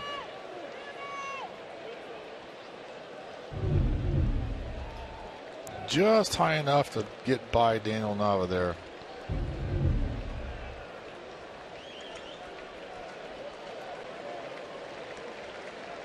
Tillman elevating that fastball at 93 miles an hour. Still good velocity here, even though he's up over 100 pitches. Need him to make a mistake here. A little pop up that'll send Flaherty out to short left, and he can't catch it. Everybody's safe. It's a base hit for Nava, just out of the reach of Flaherty. Might have been an easier play for Diaz, but Flaherty tries to grab it, can't. It falls in between. Again, tries to go up. Nava's able to get a little bit of enough wood on it to get it over the shortstop's head and fall in for a single. And they got bases loaded and one out with Big Papi coming to the dish. See Diaz kind of veering off there at the end with Flaherty coming back, but it drops in. And the Red Sox have them loaded. Third time that Nava's been on base. Dave Wallace, pitching coach, out there to talk to Tillman here as they get ready to deal with David Ortiz. As we all know, a happy staff equals a productive staff. There's no better way to show your employees a good time than treating them to a night at Fenway Park. Go to redsox.com/groups to book your company outing now. Vasquez at third. Betts at second. Nava at first with one down. David Ortiz coming up. You know, this is what I love about the Red Sox lineup right now is with Cespedes behind him and Napoli behind him. It adds a lot of protection for David Ortiz to get the pitches that he needs to do what he does best. Really lengthens out the order. I wonder what this order has been like all year long. You add Shane Victorino into it as well and stretch it out even further. Yeah, I mean, the Red Sox did a great job, even though they had to give up a lot of starters to get Cespedes. I think it's a great addition to add to this lineup. It stretches it, like you said, it stretches it even further. Fouled off to the left, 1-1. David went after the fastball in the outside corner.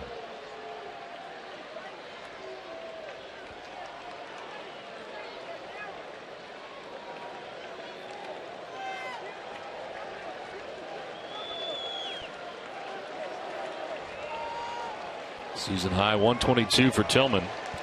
Up over his average right now.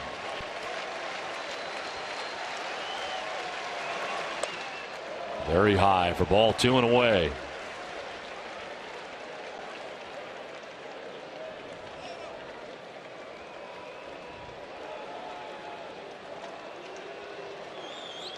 Have been a few stress innings for Tillman in this game. Ended up striking out Ortiz with runners at second and third in the third. And only one out in the inning. Ortiz fouls it off 2-2, staying away from Big Papi. Yeah, it's not a very efficient night when you're at 107 pitches in the bottom of the fifth inning. But he's been able to make the pitches when he needed when he's needed to. Hopefully that'll catch up to him right now. He's walked only 2. Nava in the first, and Vasquez here as part of this fifth inning.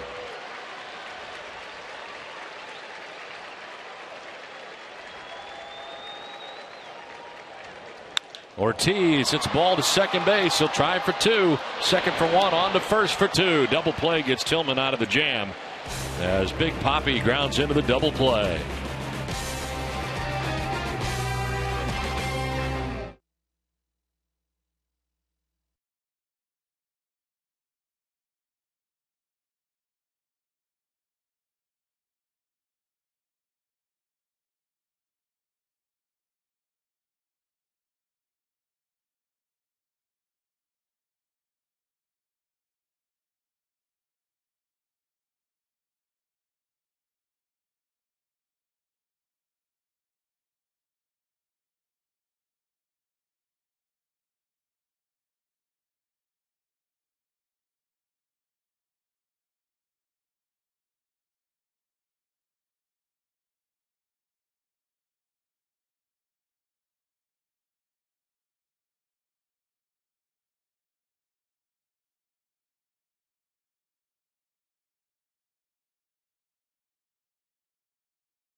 the game. Tweet your photo to hashtag NESSONFanPhoto for a chance to be shown in our broadcast. Brought to you by AT&T. Tonight's fan photo is from Zach D, who took his little sister to her first Red Sox game.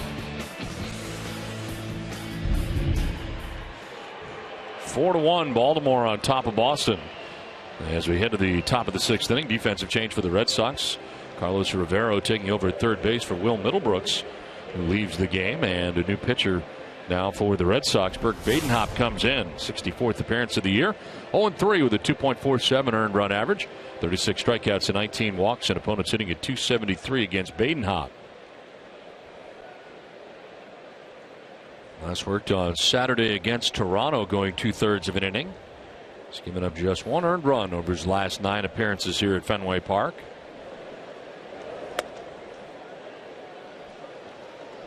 Hopefully nothing seriously wrong with Middlebrooks. You hate to see a substitution this early in the game in the 6th inning. And looking back at the at-bats tonight for Middlebrooks, a strikeout in the 2nd, lined out to right in the 4th inning. Not see anything in either at-bat. Nick Hundley leading it off here for the O's in the top of the 6th inning. And a foul off to the right out of play. Drake Britton went an inning and 2/3. Didn't allow a hit nor a run. He walked a batter, struck out 2.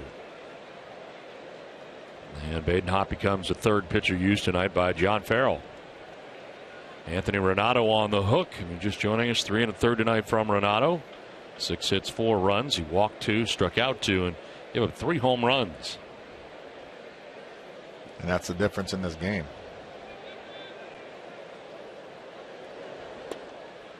Blowing away, 2-2.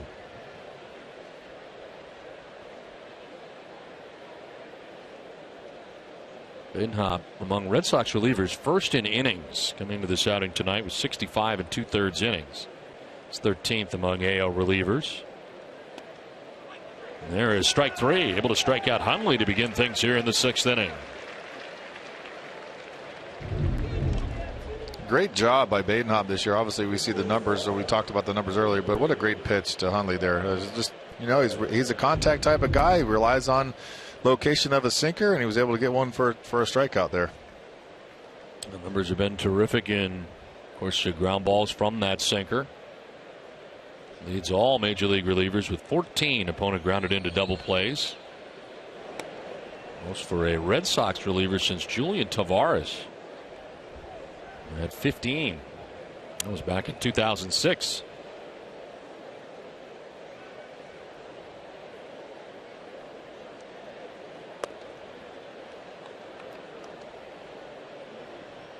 Ryan Flaherty is flied out to the warning track in right and single to right field. 1 for 2 tonight.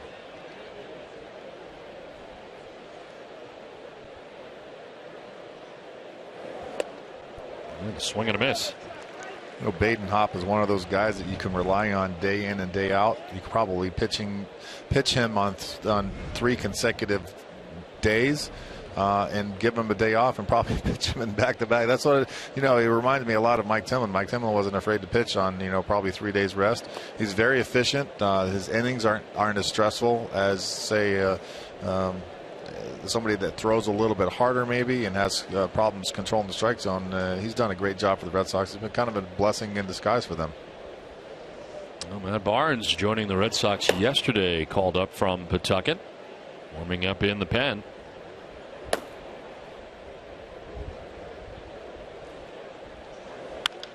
Fly ball to center field. Mookie Betts headed over towards left center now for the 2nd out of the 6th inning. 2 down. Win your share of $50,000 in cash and prizes at Foxwoods Resort Casino. Earn entries starting September 2nd for $50,000 sweeps on September the 27th. Strikeout to fly out here for Badenhop. First 2 outs of the 6th inning, and brings up Jonathan Scope.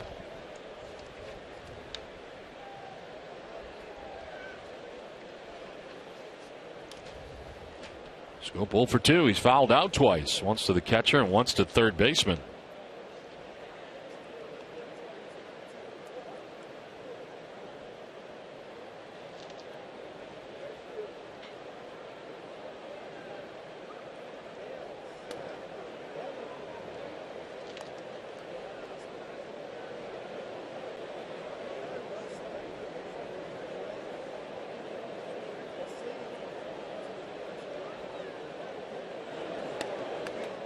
outside for ball 2. Just joining us tonight, certainly one of the more surprising things today, Dustin Pedroia out of the lineup tonight and may be out for a while now. A hand problem that has been apparently a problem all year, but something that has crept up on him once again. Yeah, that's something that is a little bit concerning, but the Red Sox really had to take that decision out of Dustin's hands because he's one of those guys that no matter what hurts, he's going to want to stay in that lineup, and he is the epitome of a dirt dog, we called it back when Dahlback and Trot Nixon. He plays hurt, he gets dirty all the time, he hustles, and it's why people like him so much. He plays the game hard, he plays it the right way, and it's unfortunate that he's battling a little injury right now. But if you went to ask him if he wanted to play tonight, I guarantee he would say yes. And an MRI today, and apparently some inflammation in the hand, enough that he will not play today. And John Farrell was sort of non-committal as to whether or not we would see him again this year. So we'll see. Well, at this point in the season, when you're not playing for anything, why risk the chance of hurting him even further for next year? I mean, if he's healthy enough to play and he wants to play, let him play. But I don't see any reason for him to play here on out if he's really hurting that bad.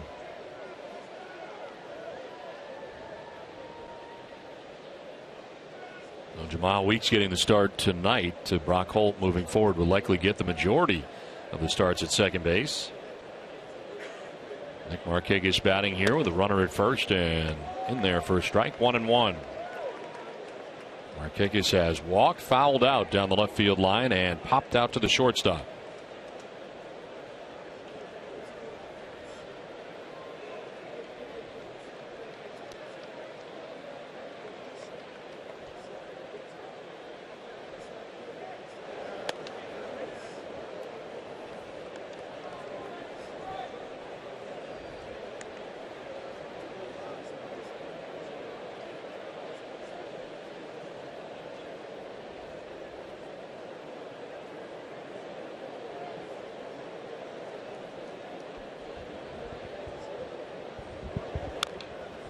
Rolled over, foul, and it's 2-2.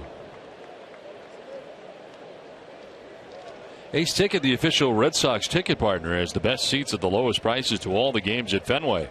All the 200% guarantee. Right now, Ace Ticket has special savings on all Red Sox games. Treat yourself or someone special. Visit Ace Ticket or call 1-800-MY-SEATS. Strikeout for Hundley. Flaherty flied out to center. Jonathan Scope with a single to left field, a bounding ball through the left side, and now Nick Markakis with a count of 2-2. There goes Scope at first as Markakis takes a ball, throws a good one, but it is not in time. Able to beat it out. Stolen base for Scope.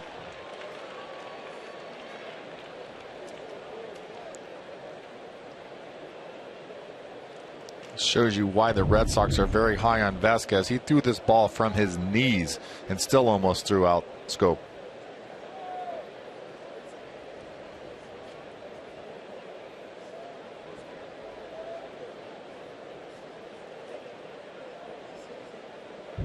Amazing.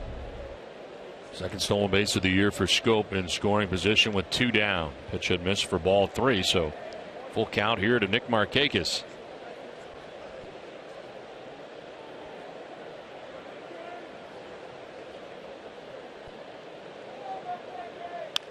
On the ground right side, Jamal Weeks plays the high hop, throws out Markakis and ends the inning. 5.5 complete from Fenway. 4-1 Baltimore.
Maintenance player specializing in all of your cleaning and wellness needs. WB Mason also provides a full selection of 3M safety products that can't be struck out. Whatever, whenever, wherever. Who but WB Mason?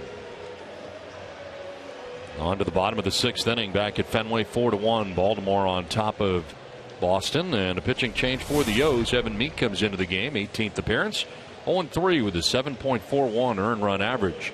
13 strikeouts, 8 walks, and opponents hitting at 309 against Meek. Comes on for Chris Tillman. Leaves after just 5 innings. Throwing 108 pitches in those 5 innings for Tillman tonight. Vying for his 12th win of the year. Came in at 11-5. 5 innings, 6 hits, 1 run. He walked 2, struck out 5. Had to get out of a couple of big jams. And got David Ortiz in a couple of big spots. Runners at second and third, struck out Ortiz. Then bases loaded, 1 out. Got Ortiz to ground into the double play to end last inning. Now Cespedes standing in to lead it off here in the bottom of the 6th. Similar thing happened last night. They weren't able to get the big hit at the right time. You know, They hit like 3 double plays, and it's just one of those things where, it seems to have been plaguing the Red Sox all season long. They played good baseball. They've been hitting the ball good. They've pitched well. But it's that one bloop hit, that extra little flare here and there that could open up a big inning, just didn't fall for the Red Sox this year. And they got all those hits last year. Yes. And the 1-run games, the record in 1-run games last year was way better than it was this year. And, it just goes to show you that one little flare or that broken bat single really does matter. It really does. You got to concentrate on putting good at bats every single time, and sometimes those flares will score 2 runs, and it's a difference in a ball game. Cespedes, Napoli, and Bogaerts expected here in the bottom of the 6th inning.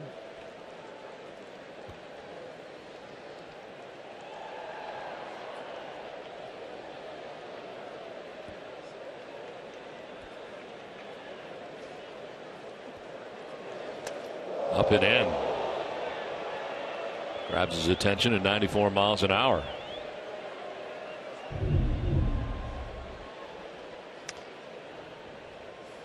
Got away from him. Looked like he might have tried to cut that one a little bit, but up and in to Cespedes. Nobody likes those balls that high.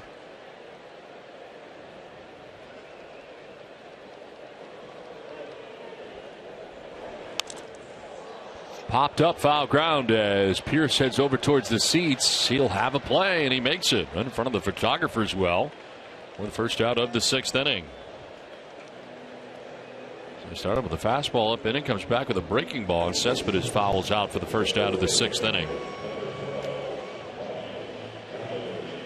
1 down, and brings up Mike Napoli.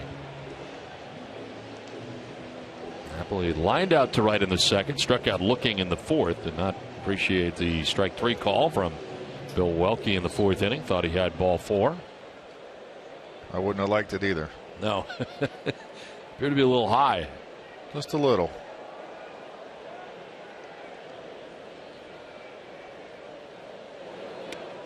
That'll drop in there for strike 1.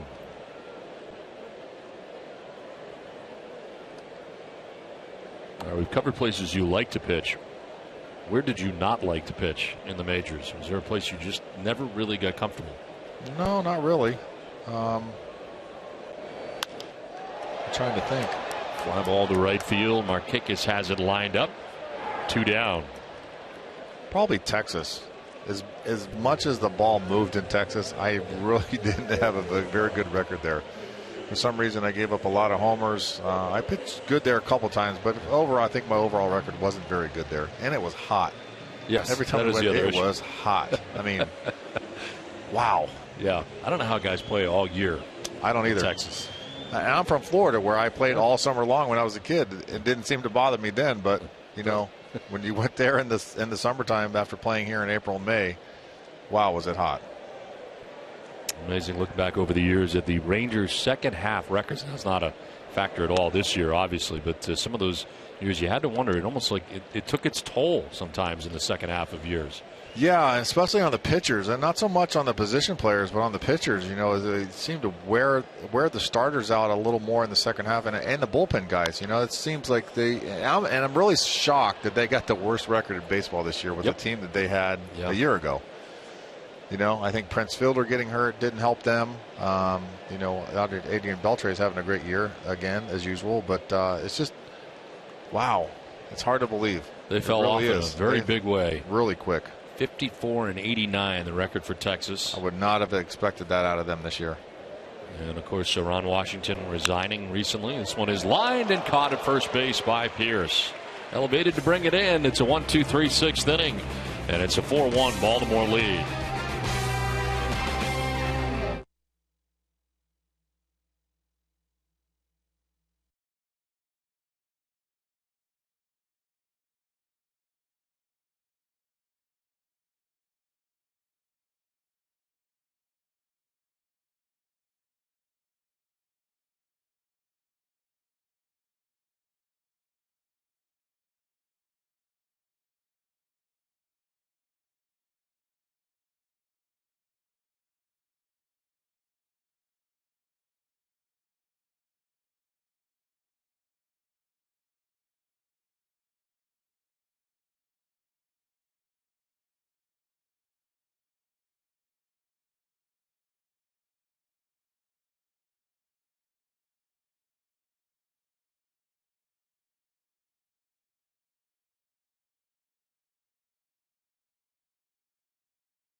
Matt Barnes, first-round draft choice of the Red Sox, 19th overall in the 2011 June draft, added to the roster yesterday, and about to make his major league debut this year with the Paw Sox. 23 games, 22 starts, 8-9 with a 3.95 earned run average, 103 strikeouts to 46 walks. Opponents hit at .247 against Barnes. He is 24 years of age, from Bethel, Connecticut. Attended the University of Connecticut. Unanimous Big East Pitcher of the Year as a junior in 2011, and still a native of Bethel, Connecticut. His family is here tonight to see his major league debut here in the 7th inning. Special night for his family, I tell you that. And a special night for Matt, too. Good kid. Met him in spring training. Supposedly, he's supposed to be the better of the prospects down in Pawtucket this year. He had a great year for them, able to take them to the postseason. Bogarts gives way here to Cespedes for the first out of the inning.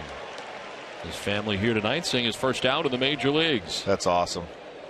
That is absolutely awesome. Mom and Dad, Grandma. Yep, they're all here. One down, first one out of the way, and Adam Jones the batter.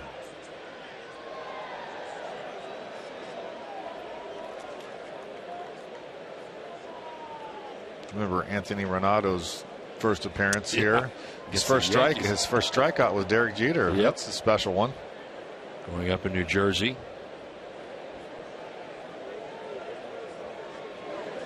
You're talking about spring training and your involvement in it, as well as a lot of the other Red Sox legends over the years. And I think it's great that the Red Sox bring back so many of you all back to really give the younger guys a feel for how much tradition there really is in this organization. Yeah, absolutely. It's a thing that was instilled on me. Obviously, Rice and Tiant and Dwight Evans and all those guys. And Rice was our hitting coach for such a long period of time. And him and I became friends and struck up a relationship. But obviously, we're golf partners as well. But it's nice to be able to have and teach kids the tradition of the Red Sox and be able to, like I said earlier, be able to have somebody that you can talk to.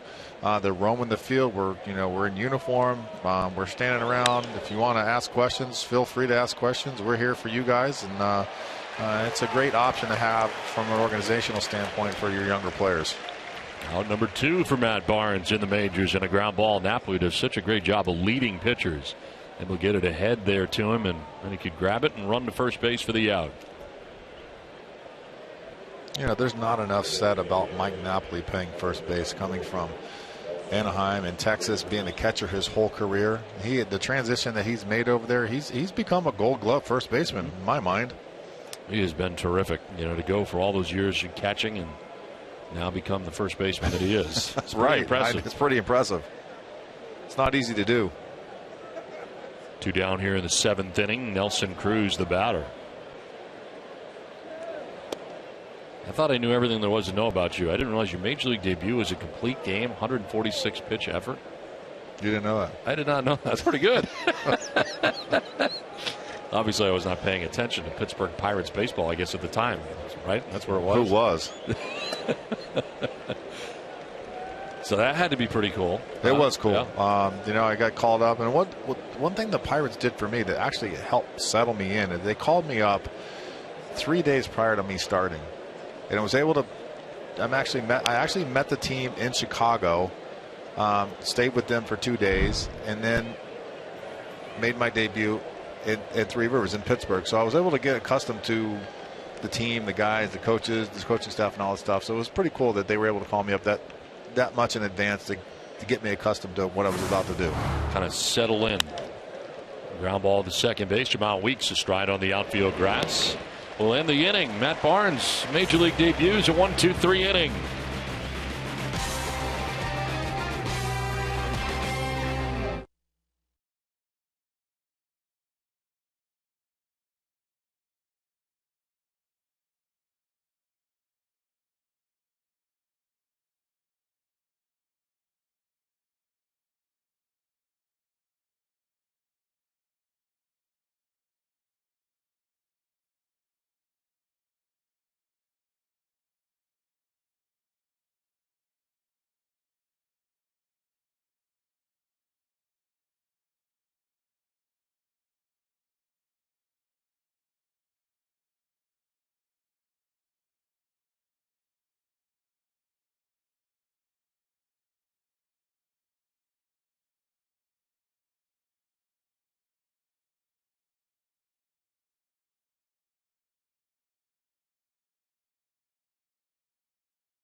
Brandon Workman in 13 starts, a 1-8 record on the year with a 4.90 earned run average.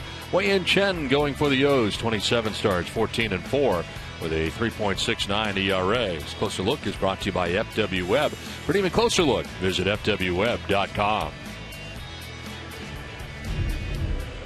And we head to the bottom of the 7th inning back at Fenway Park.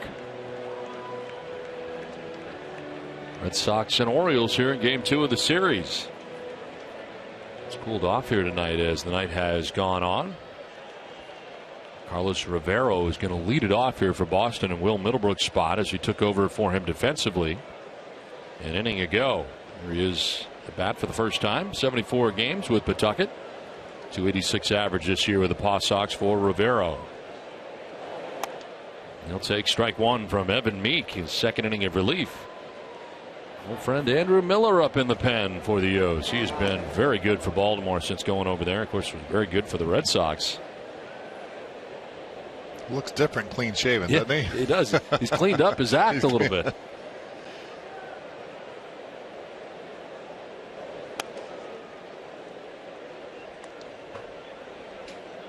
One of the game's best, really.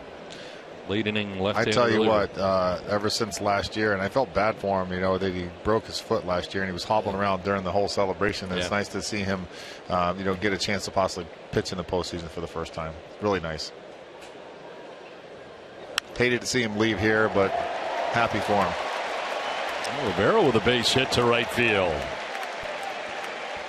First major league hit for Carlos Rivero. We'll get the baseball for him. Andy Baylor taking care of it. Back in the day, did you write on him? You were the guy that did that? You did. I was the guy. I was the guy that wrote on all the baseballs of everybody's first or any milestone. What goes on there? What do you write on there exactly? I asked them, usually if it's his first hit, I'll write, first major league, big number one, first major league hit versus the pitcher and then the date in at Fenway Park.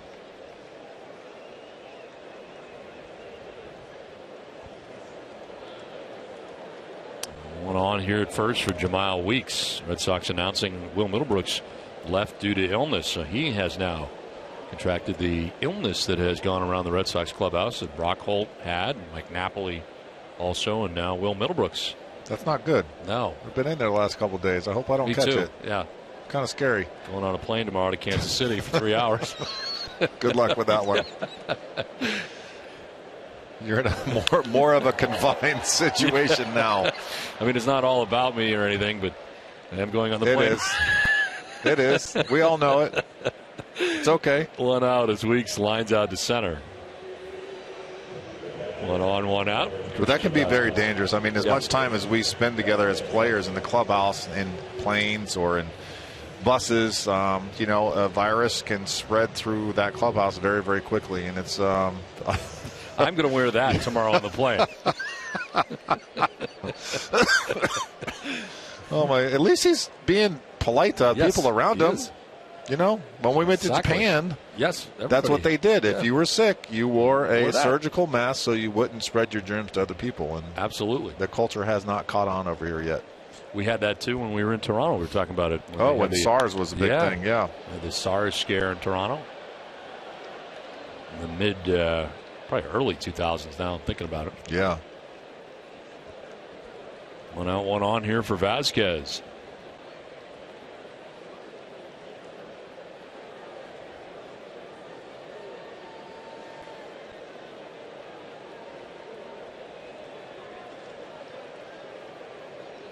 Adam Jones over into right center field here on Vasquez.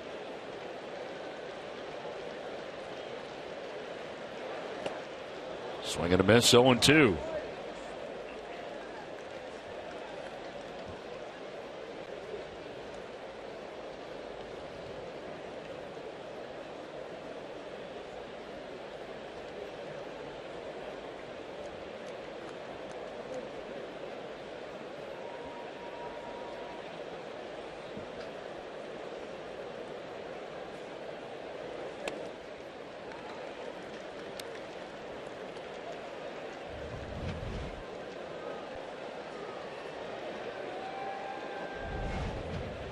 For Vasquez to go the other way, they move Diaz, the left fielder, well over towards left center.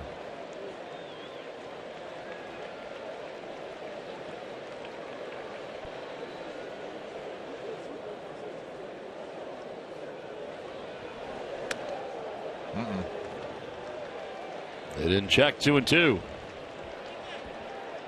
Now they do check, and he didn't go. Adrian Johnson saying he didn't offer. So Vasquez another chance here.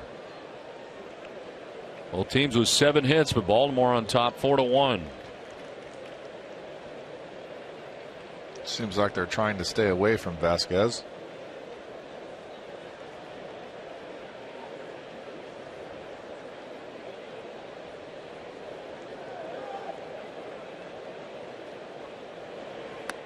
In there for strike 3. Vasquez knew it, takes with him the first strikeout for Evan Meek of his outing. 2 down. Gets ahead with strike 1 down the middle, and every other pitch after that is on the outside corner, and he was able to pick up a strike with the slider right there.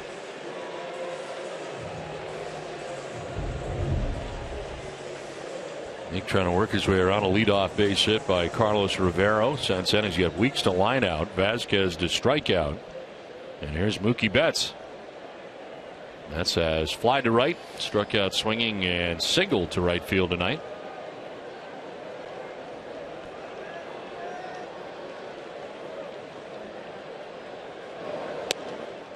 Outside for ball 1.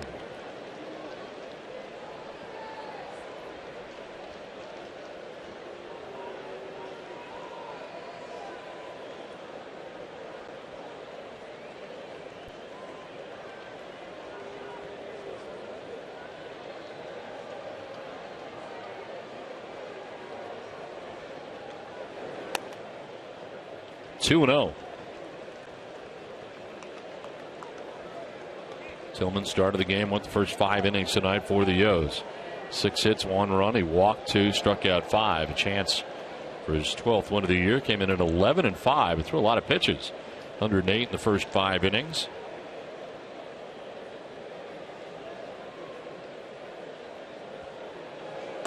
It's not an effective way to pitch, but he got the job done by going, at least 5 innings and give up a run. Some taxing innings. Red Sox had runners at second and third with 1 out in the 3rd, and then the bases loaded with 1 out in the 5th. And out of both situations without giving up a run.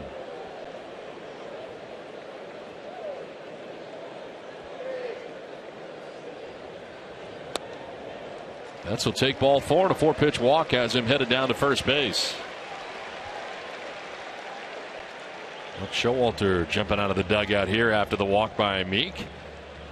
And Andrew Miller will be coming in to pitch on the Fenway Park mound in an Orioles uniform. When we come back to Fenway Park, it's 4-1 Baltimore.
Selection of Green Mountain Coffee K-Cup packs will keep you running and guarantees to satisfy any fan base. Order by 11:30 a.m. and get free same-day delivery. Who but W.B. Mason?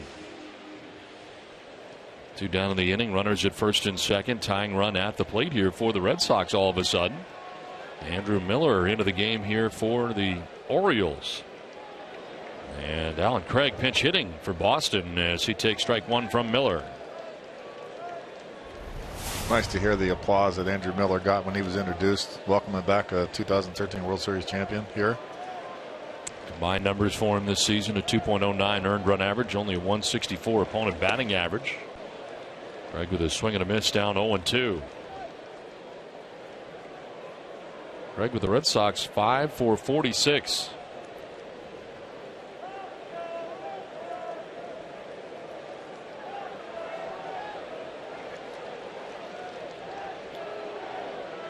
Pinch hitting for Daniel Nava, who had been on base 3 times tonight.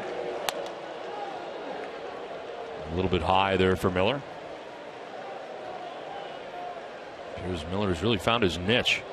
They're starting as a starter. First round draft choice by the Tigers at one point, and then was with the Marlins, and even started with the Red Sox at one point. But the bullpen and late inning reliever from the left side has really begun to turn his career around completely. Yeah, he really found a niche in what he's doing right now, and he made some adjustments mechanically a couple years ago in spring training. It's really made a difference in who he has become.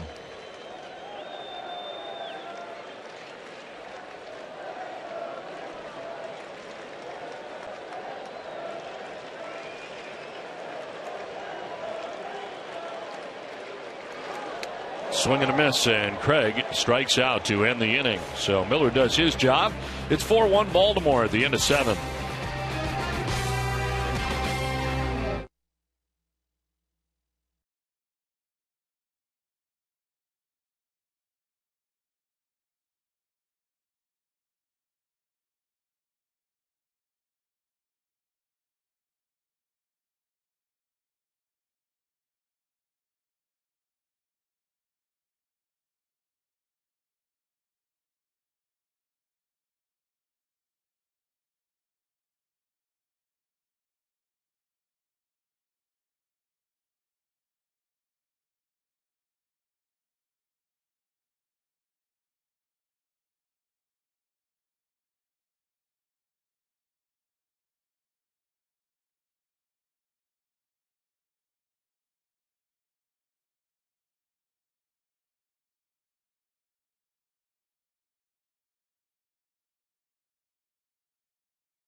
Free mobile app. With the app, you can load a DD card and pay right from your phone. Receive exclusive mobile offers, enroll in auto recharge, and instantly send DD gift cards. Message and data rates may apply. For full terms of use, visit DunkinDonuts.com. Red Sox Nation runs on Dunkin'. 4-1 Baltimore on top. Swing and a miss for strike 1 for Chris Davis. As Matt Barnes returns to the mound, Alan Craig staying in the game after he pinch hit. Stakes over in right field for Daniel Nava out there in right. We pinch hit for.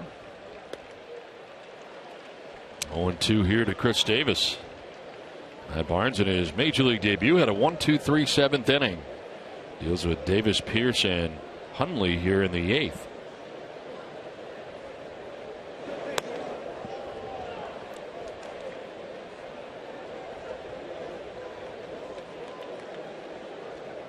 Wanted to send a thank you out to Brad Faxon and his wife Dory for the invite to their golf tournament today down at Wannamoisett in Rhode Island.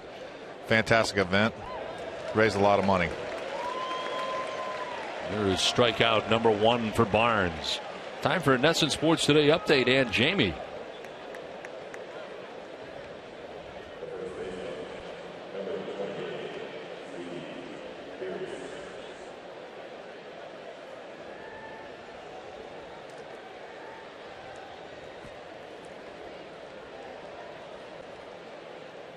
All right, Jamie, thanks very much. 1 down here in the 8th inning. Steve Pearce takes pitch up and in. So, Brad, as we take a look at this last strikeout. First strikeout in the majors for Barnes. He gets Chris Davis. It's a good one to get. We remember that for the rest of his career. Line to left and down towards the left field corner. That is going to be rolling around down there for Cespedes. And into second base goes Pearce with a 1-out double.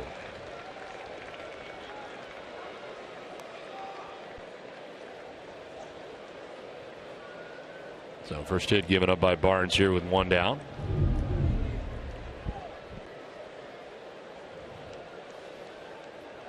Just a pitch that got up and in. You got to give credit to Pearce. That's a unhittable pitch almost, and he was able to get his hands on top of it and hit it into left field for a double. 1 out, 1 on. Nick Hundley, the batter. He is lined out to center, reached on a fielder's choice, and struck out looking.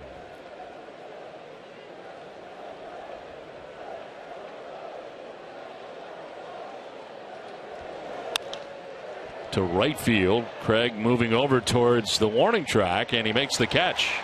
Spins and fires back in, but tagging up is Pearce and taking third without a problem. 2 down.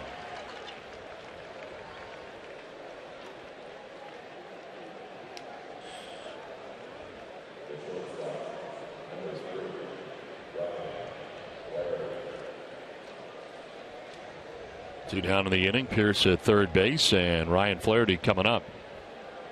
Did you mention something about Brad Faxon? I did. What'd you say? I did. I heard it was quick. They were talking to me while you were talking. I didn't hear it. I just wanted to thank him and his wife Dory for the invite to their tournament. They raised a lot of money for 5 different charities. It's called the Faxon Friends Golf Tournament down at Wannamoisett Country Club. And I had a great time today. Jim Rice was down there. Very nice. Andre Tippett, John O'Hurley. A lot of guys. Good day. It was a great day. Great venue. And now you're in the booth doing Red Sox baseball. It doesn't get any better than this. No. It's a solid day for you. Solid day. Golf in the morning, in the booth with announcer boy. You knew I was going to drop that. It's only a matter of time. This is a one-hopper that explodes on Weeks. Nice pick as he throws to first for the out. Nicely done by Jamal Weeks. Ryan Flaherty gives him a nod. 4-1 Baltimore on top.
As we head into the bottom of the 8th inning, some changes for the Orioles. Kelly Johnson comes into the game at third base. He's on the right side of the infield now with a shift, but Chris Davis moves from third to first, and Steve Pearce comes out of the game for Baltimore.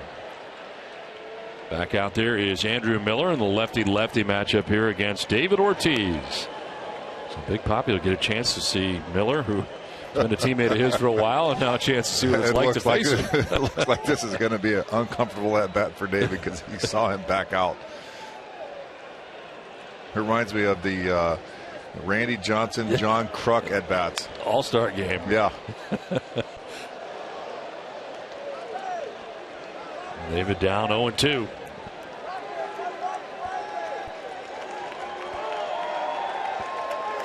One for two in his career with a double against him, but it's been a while.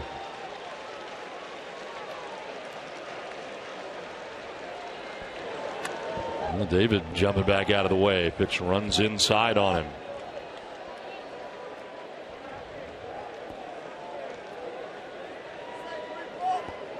I was always uncomfortable facing old teammates. I don't know why. Felt like they knew how I pitched. They had you figured out. Even though I threw one pitch, they had me figured out.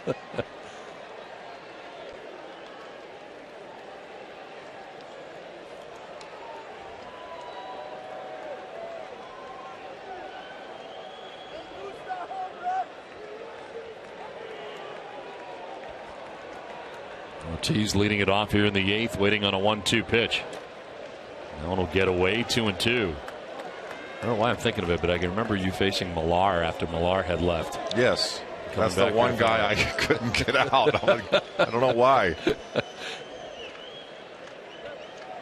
Everybody else in the league got him out but me.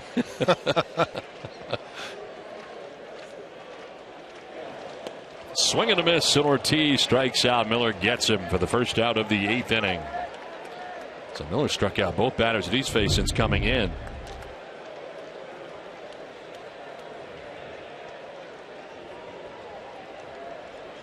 That sweeping breaking ball, always tough, and David Ortiz could not get it. He strikes out.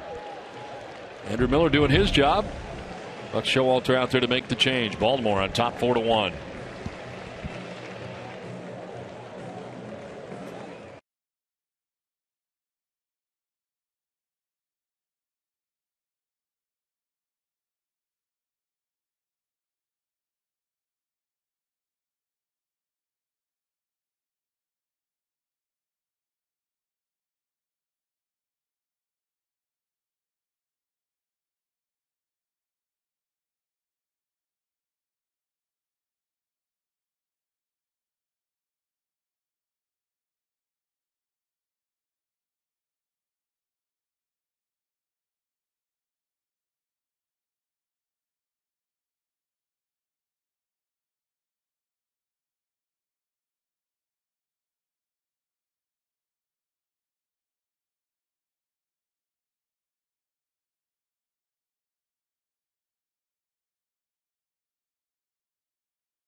One out here in the bottom of the 8th inning.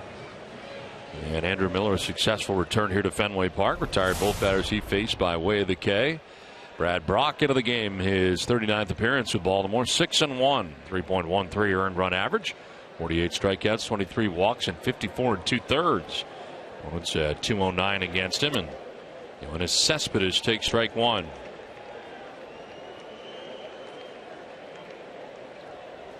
Andrew Miller struck out Alan Craig, the pinch hitter, in the 7th, and he struck out David Ortiz to open up the 8th before Brock comes into the game. Cespedes rolls it over foul, 0-2. Alltown, New England's premier convenience retailer, is committed to supporting the communities they serve. For every home run the Red Sox hit the rest of the season, Alltown will donate $500 to the Cystic Fibrosis Multiple Sclerosis Foundation. Visit cfmsfund.org for more info.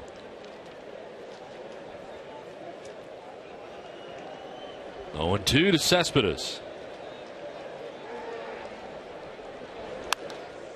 Popped up. They're coming from all over towards the mound area. And it is the first baseman, Davis, who makes the catch. Kelly Johnson bangs into him, but Davis, a little bit taller, hangs on to it. Coming from both corners, right in front of the mound.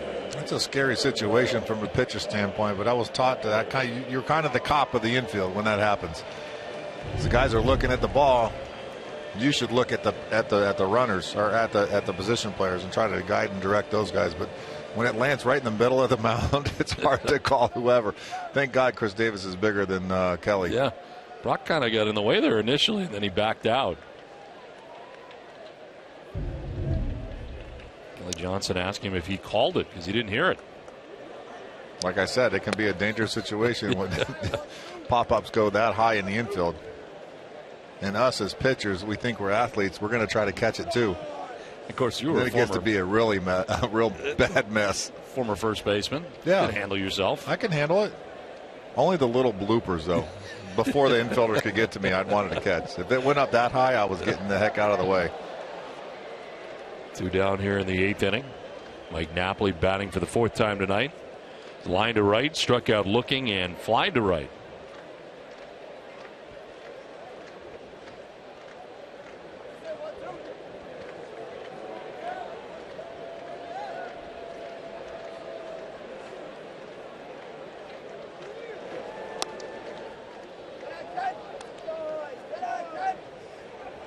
Play day baseball here tomorrow.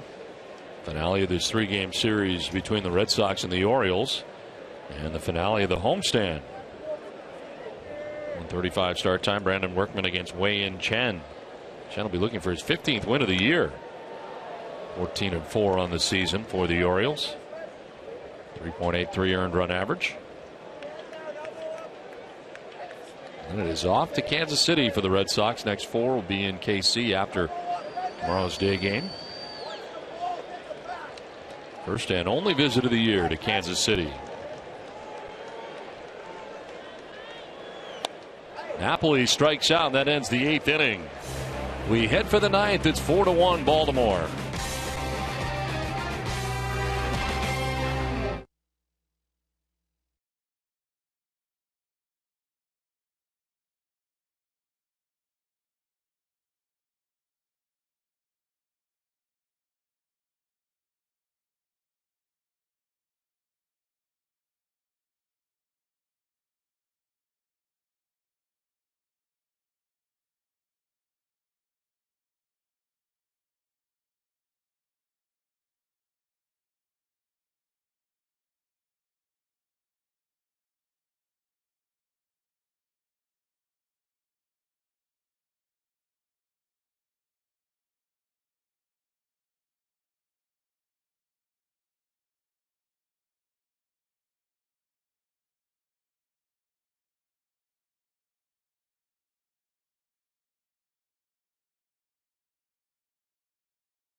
brought to you by the new Scion TC, Southwest Airlines, and by New England Audi dealers.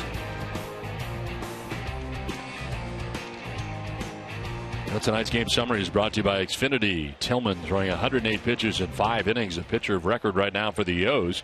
Gave up 1 earned run in his 5 innings. A couple of home runs here tonight. 3 of them altogether for Baltimore. 2 for Alejandro Diaz.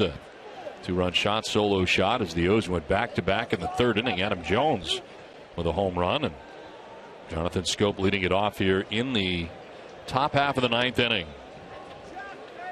Or Matt Barnes, his 3rd inning of relief.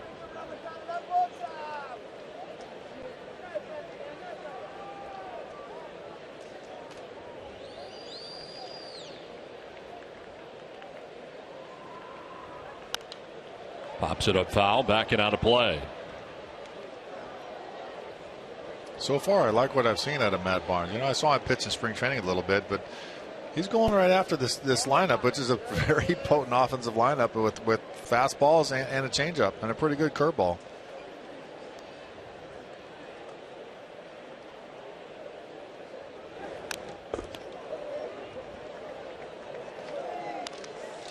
Don't miss Red Sox Game Day Live, presented by DCU, Digital Federal Credit Union. Tomorrow at 1 p.m., the guys will preview Brandon Workman's start as he looks for his first win since June the 10th. DCU, Digital Federal Credit Union. What can DCU save you?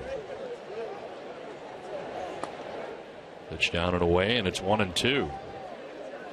He doesn't appear to be in awe of the situation in any way. No, not at all. He seems very poised, very comfortable.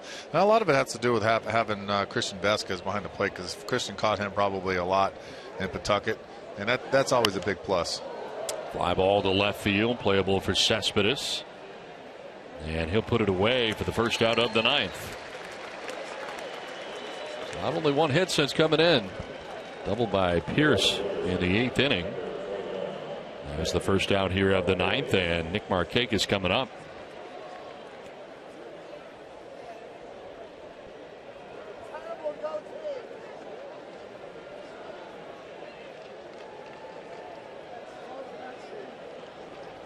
Markakis walked back in the 1st inning and scored. 0 for 3 with a walk in the game. Top spot in the O's order. And he takes strike 1.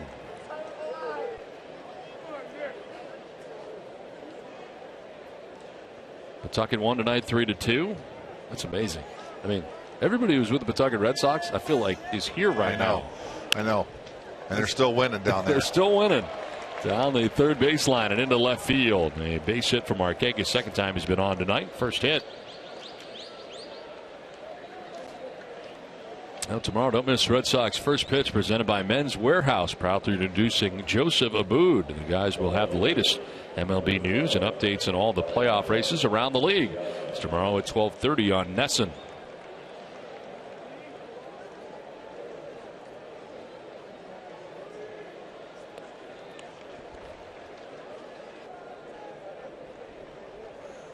One out, one on. And Alejandro Diaz.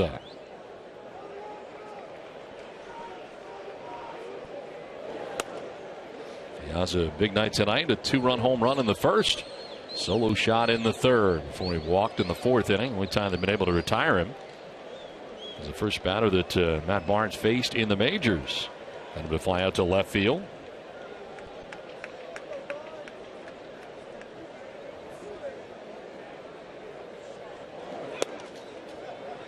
Fastball on the outside edge at 93. Zach Britton up in the pen now for the Orioles. Those are for the O's. At least he is tonight. Yes. Yes. 33 saves on the year. Now, we've seen Tommy Hunter in that role as well. He's got 11 of the saves for the O's. Who else got saves? That's all I got on that sheet. Let me look in the backside.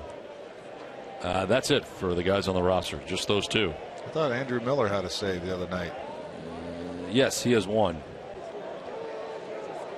And Darren O'Day has 2. So it has been split up. Yeah, but Zach has been the primary closer. But they have options. It's a good option to have. Tommy Hunter, Andrew Miller. Talk about guys who have found their niche. Wow. Hunter, the former starter, yeah, worked out very well in the pen.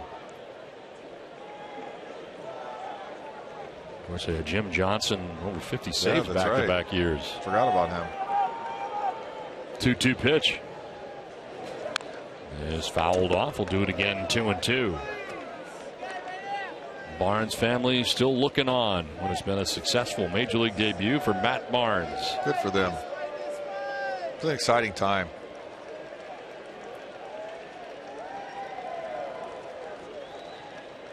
He's earned it, that's for sure. Had a great year in AAA, Pawtucket.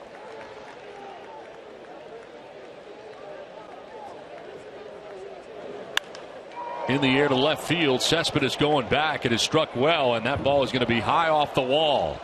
From first base, Markakis will go to third. It is a wall ball double for Diaza, who's had a big night. And it's second and third now with one out in the ninth.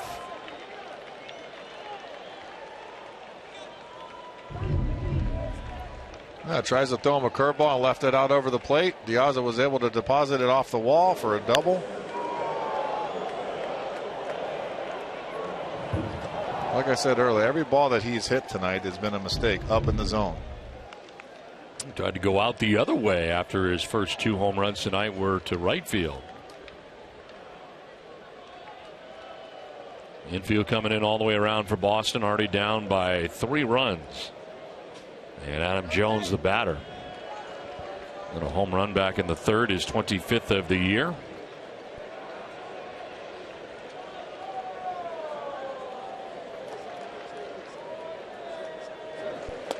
And a swing and a miss for strike one.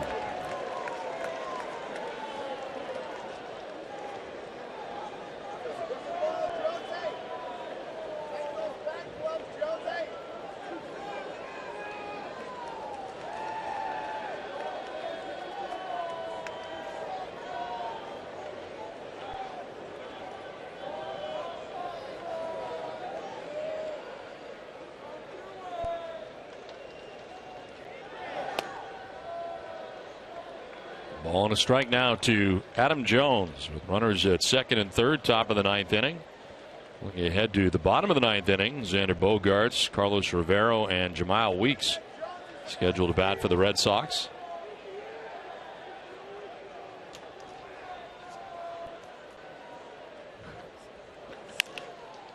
On the ground foul to the end of the Orioles dugout. Stay tuned tonight following WB Mason Extra Innings Live, a Red Sox final presented by Esurance. Send your questions to TC at hashtag Sox Final. Maybe yours will be answered on Red Sox Final presented by Esurance. See, now the great part of your job tonight is when the game is over, you are over. That's it. You don't have to be on for a while after the game to break it all down. But I don't mind doing that. I know you enjoy it, but I do. Think of it this way: when it's over, it's over. Sound like you want me to come here more often. I would love to have you here more often. But you can see how Jerry normally gets out of here as soon as the game gets over. It's amazing. It's a mass exodus outside. It is a mass exodus. He's taught me over the years the quickest way to get out of the ballpark, which is very fast. Is it? 1-2 pitch is fouled off. Well, he's been doing it long enough. Yes, he's learned the nooks and crannies of Fenway Park and how to get out of here quick. 27 years of exit strategy.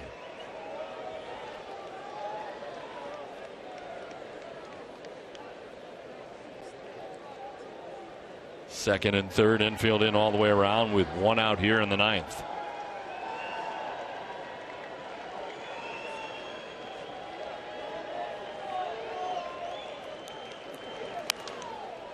Fouled off to the right. We'll do it again, 1-2.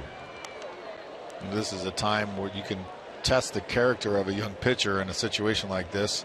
The Red Sox are still in the game. It's only 4-1, but you got second and third with one out. And if you can get Adam Jones to ground out or pop up or strike him out, then you got a chance to really keep them and get the offense back in the dugout and possibly win the game in the bottom of the ninth.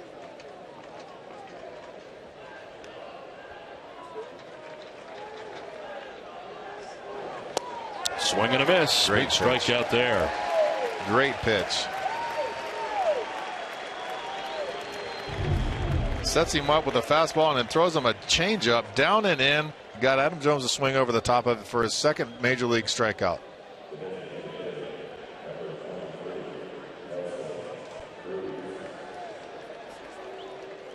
So second and third, 2 down.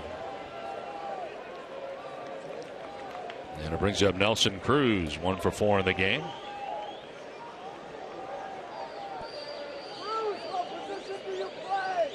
Cruz with a double in the first inning, popped out to second base in the third, struck out in the fifth, and grounded out to second in the seventh inning.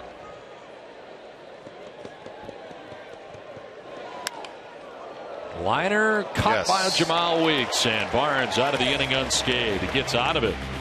4-1 Baltimore. To the bottom of the ninth we go.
Get a save. CVS Pharmacy. Make a donation towards a $25,000 donation once again this season. CVS Pharmacy is the official pharmacy of the Boston Red Sox. On to the bottom of the ninth inning. Back at Fenway Park, 4-1. Baltimore on top of Boston. And the new pitcher, the closer for the O's, Zach Britton, in his 65th appearance. He is 3-2 with a 1.82 earned run average, 37 saves on the year, 33 out of 37 and save opportunities, 57 strikeouts and 19 walks, and opponents hitting at 179 against Zach Britton.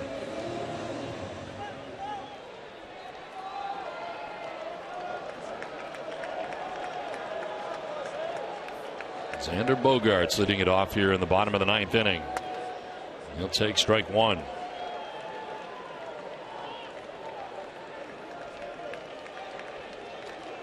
Bogaerts tonight has single, hit a home run, his 10th of the year. Solo shot in the fourth inning, lined out to first base in the sixth inning.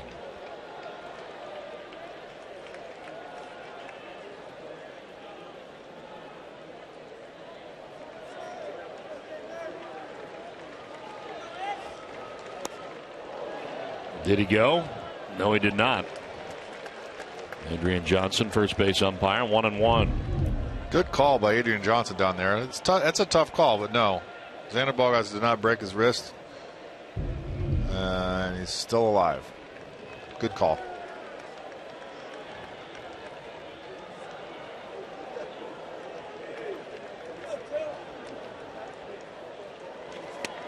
Swing and a miss, and it's 1-2.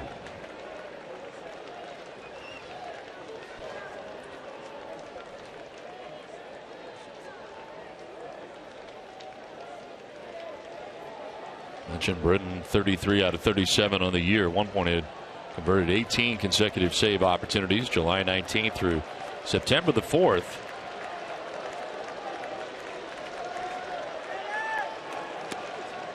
He's done a great job for these guys. At a time when they really didn't have a closer. Yeah, they sort of needed somebody to step up in that role. On opening day, it was Tommy Hunter who made the save against the Red Sox in Camden Yards.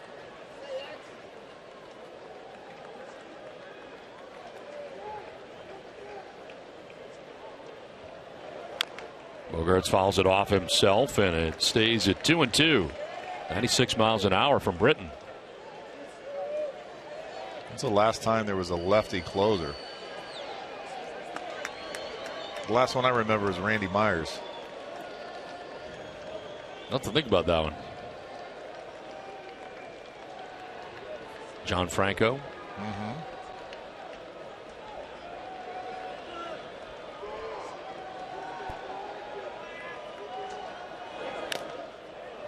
Fouled off at the plate, still 2-2.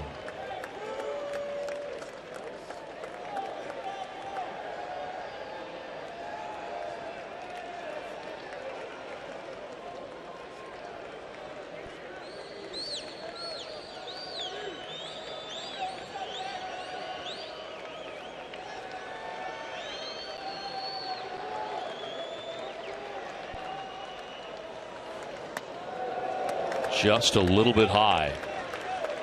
And missed by a lot. Full count.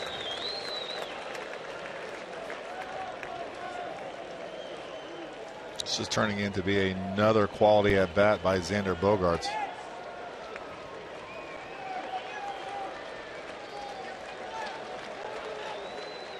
Time calls. He backs out. Oh, Billy Wagner. Oh, yeah. Good call. Did you get that one from the truck? Yeah, I'm getting more too. Mitch Williams. Yeah. That's what's fouled off. You think I come up with that on my own? You kidding me? That's exactly why I said it. I'm not here in the truck. They're talking to you They're privately. talking to me. Yeah, John Rocker. It's all about you. Yeah. It's all about you. I'm learning that quickly.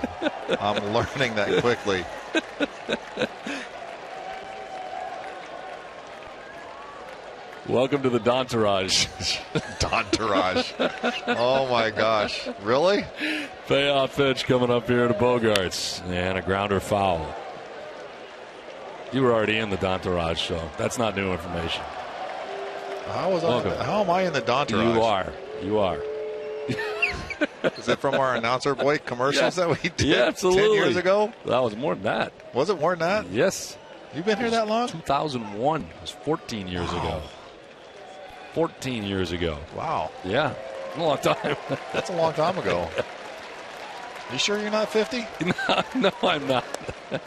There's ball 4, Bogaerts. Wow. What an at-bat by Xander Bogaerts there. 10 pitches. Finally draws a walk. That's how rallies get started right there, by the way. Well, Zach Britton's had enough of him as he heads down to first base with a walk to begin the bottom of the 9th inning.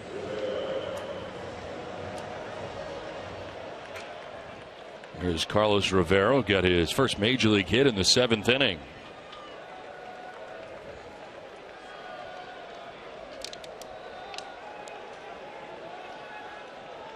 Rivero's base hit went to right field.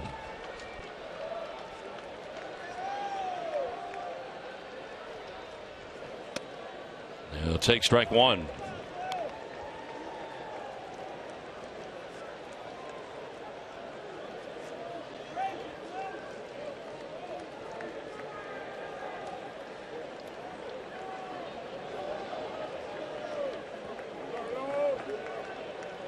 Dontourage. Are you kidding me?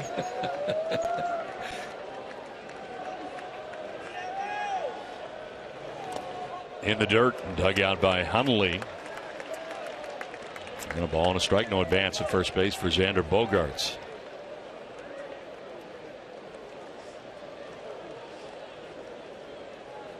Chris Davis holding on. Bogaerts at first base. Leadoff walk gets this bottom of the 9th inning started.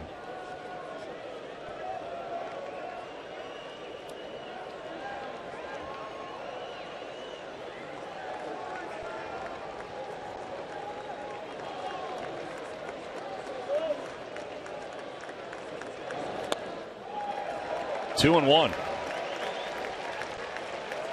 Now Hundley headed out to talk to Britton.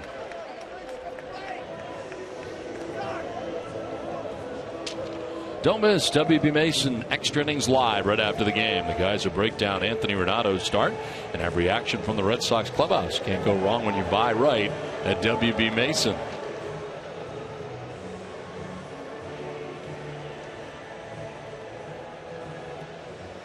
So leadoff walk here for Bogaerts. Now a count of 2-1 to Rivero.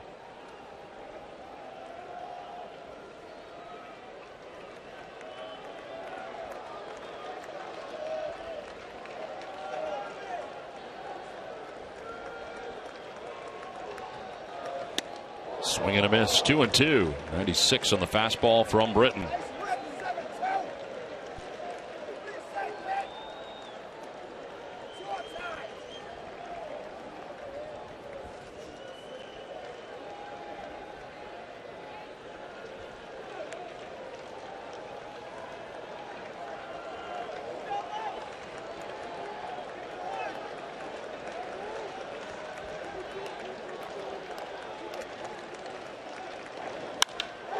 Out to right center field, struck well by Rivero, and that's going to get down. Over to cut it off Markakis. Bogaerts will go to third. Throw goes to second. It's late and it gets away. Now trying to score is Bogaerts. Throw to the plate, and Bogaerts will be out at the plate. So the first out of the inning comes at the plate. Base running mistake there for the Red Sox.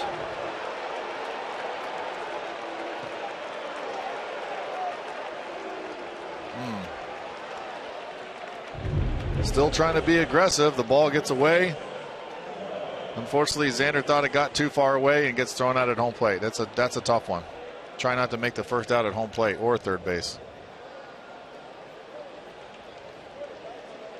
Kelly Johnson able to pick it up quickly and get it to the plate.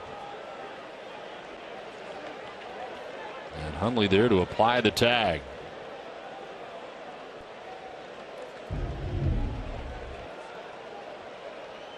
So one out now in the ninth inning. Runner at second base. And Jamal Weeks the batter.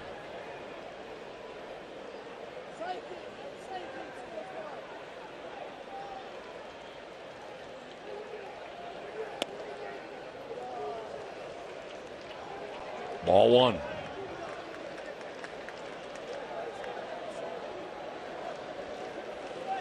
Weeks starting at second base tonight for the Red Sox. Single to left in the third inning. Now 5 for 16 on the year for Weeks.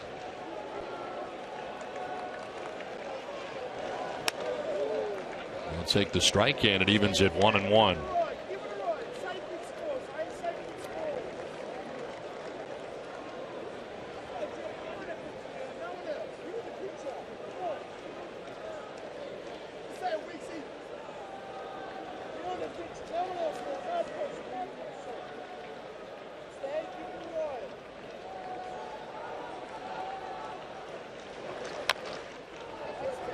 Late swing on the 97-mile-an-hour fastball, and he gets a piece to foul it off.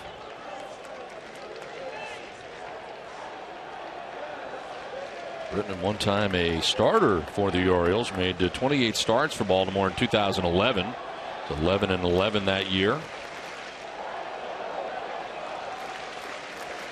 He was a good starter too.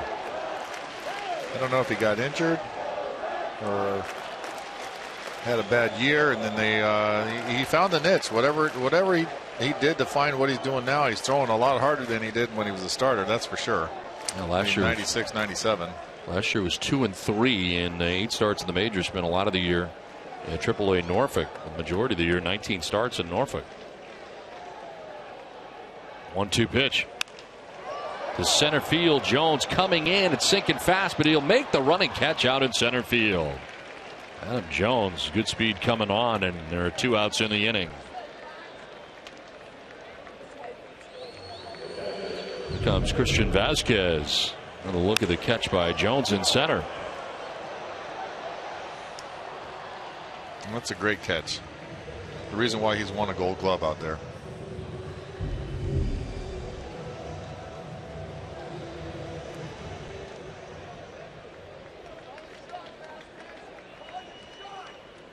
Vasquez struck out in the third. He walked in the fifth, struck out in the seventh.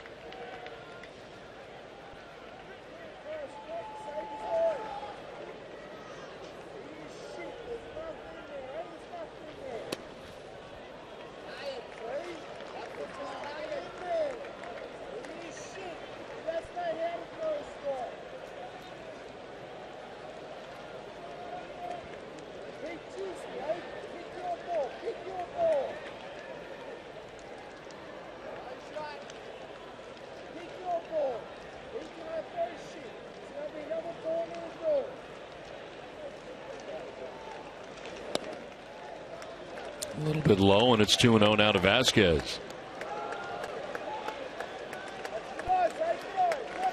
21 total pitches here for Britton in the inning. 12 have been strikes.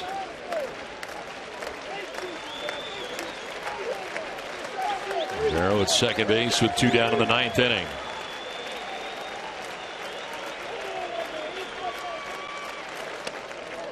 On the outside corner for a strike, 2-1. Regardless of the outcome of this game, the Red Sox actually, especially this last inning, have put together some really, really good at bats. Starting with Xander Bogaerts, obviously, and Rivero gets a double. Even Jamal had a good at bat. Vasquez is having a great at bat here, and hopefully they can string together some hits here and score a run in the future. And learn from this stuff.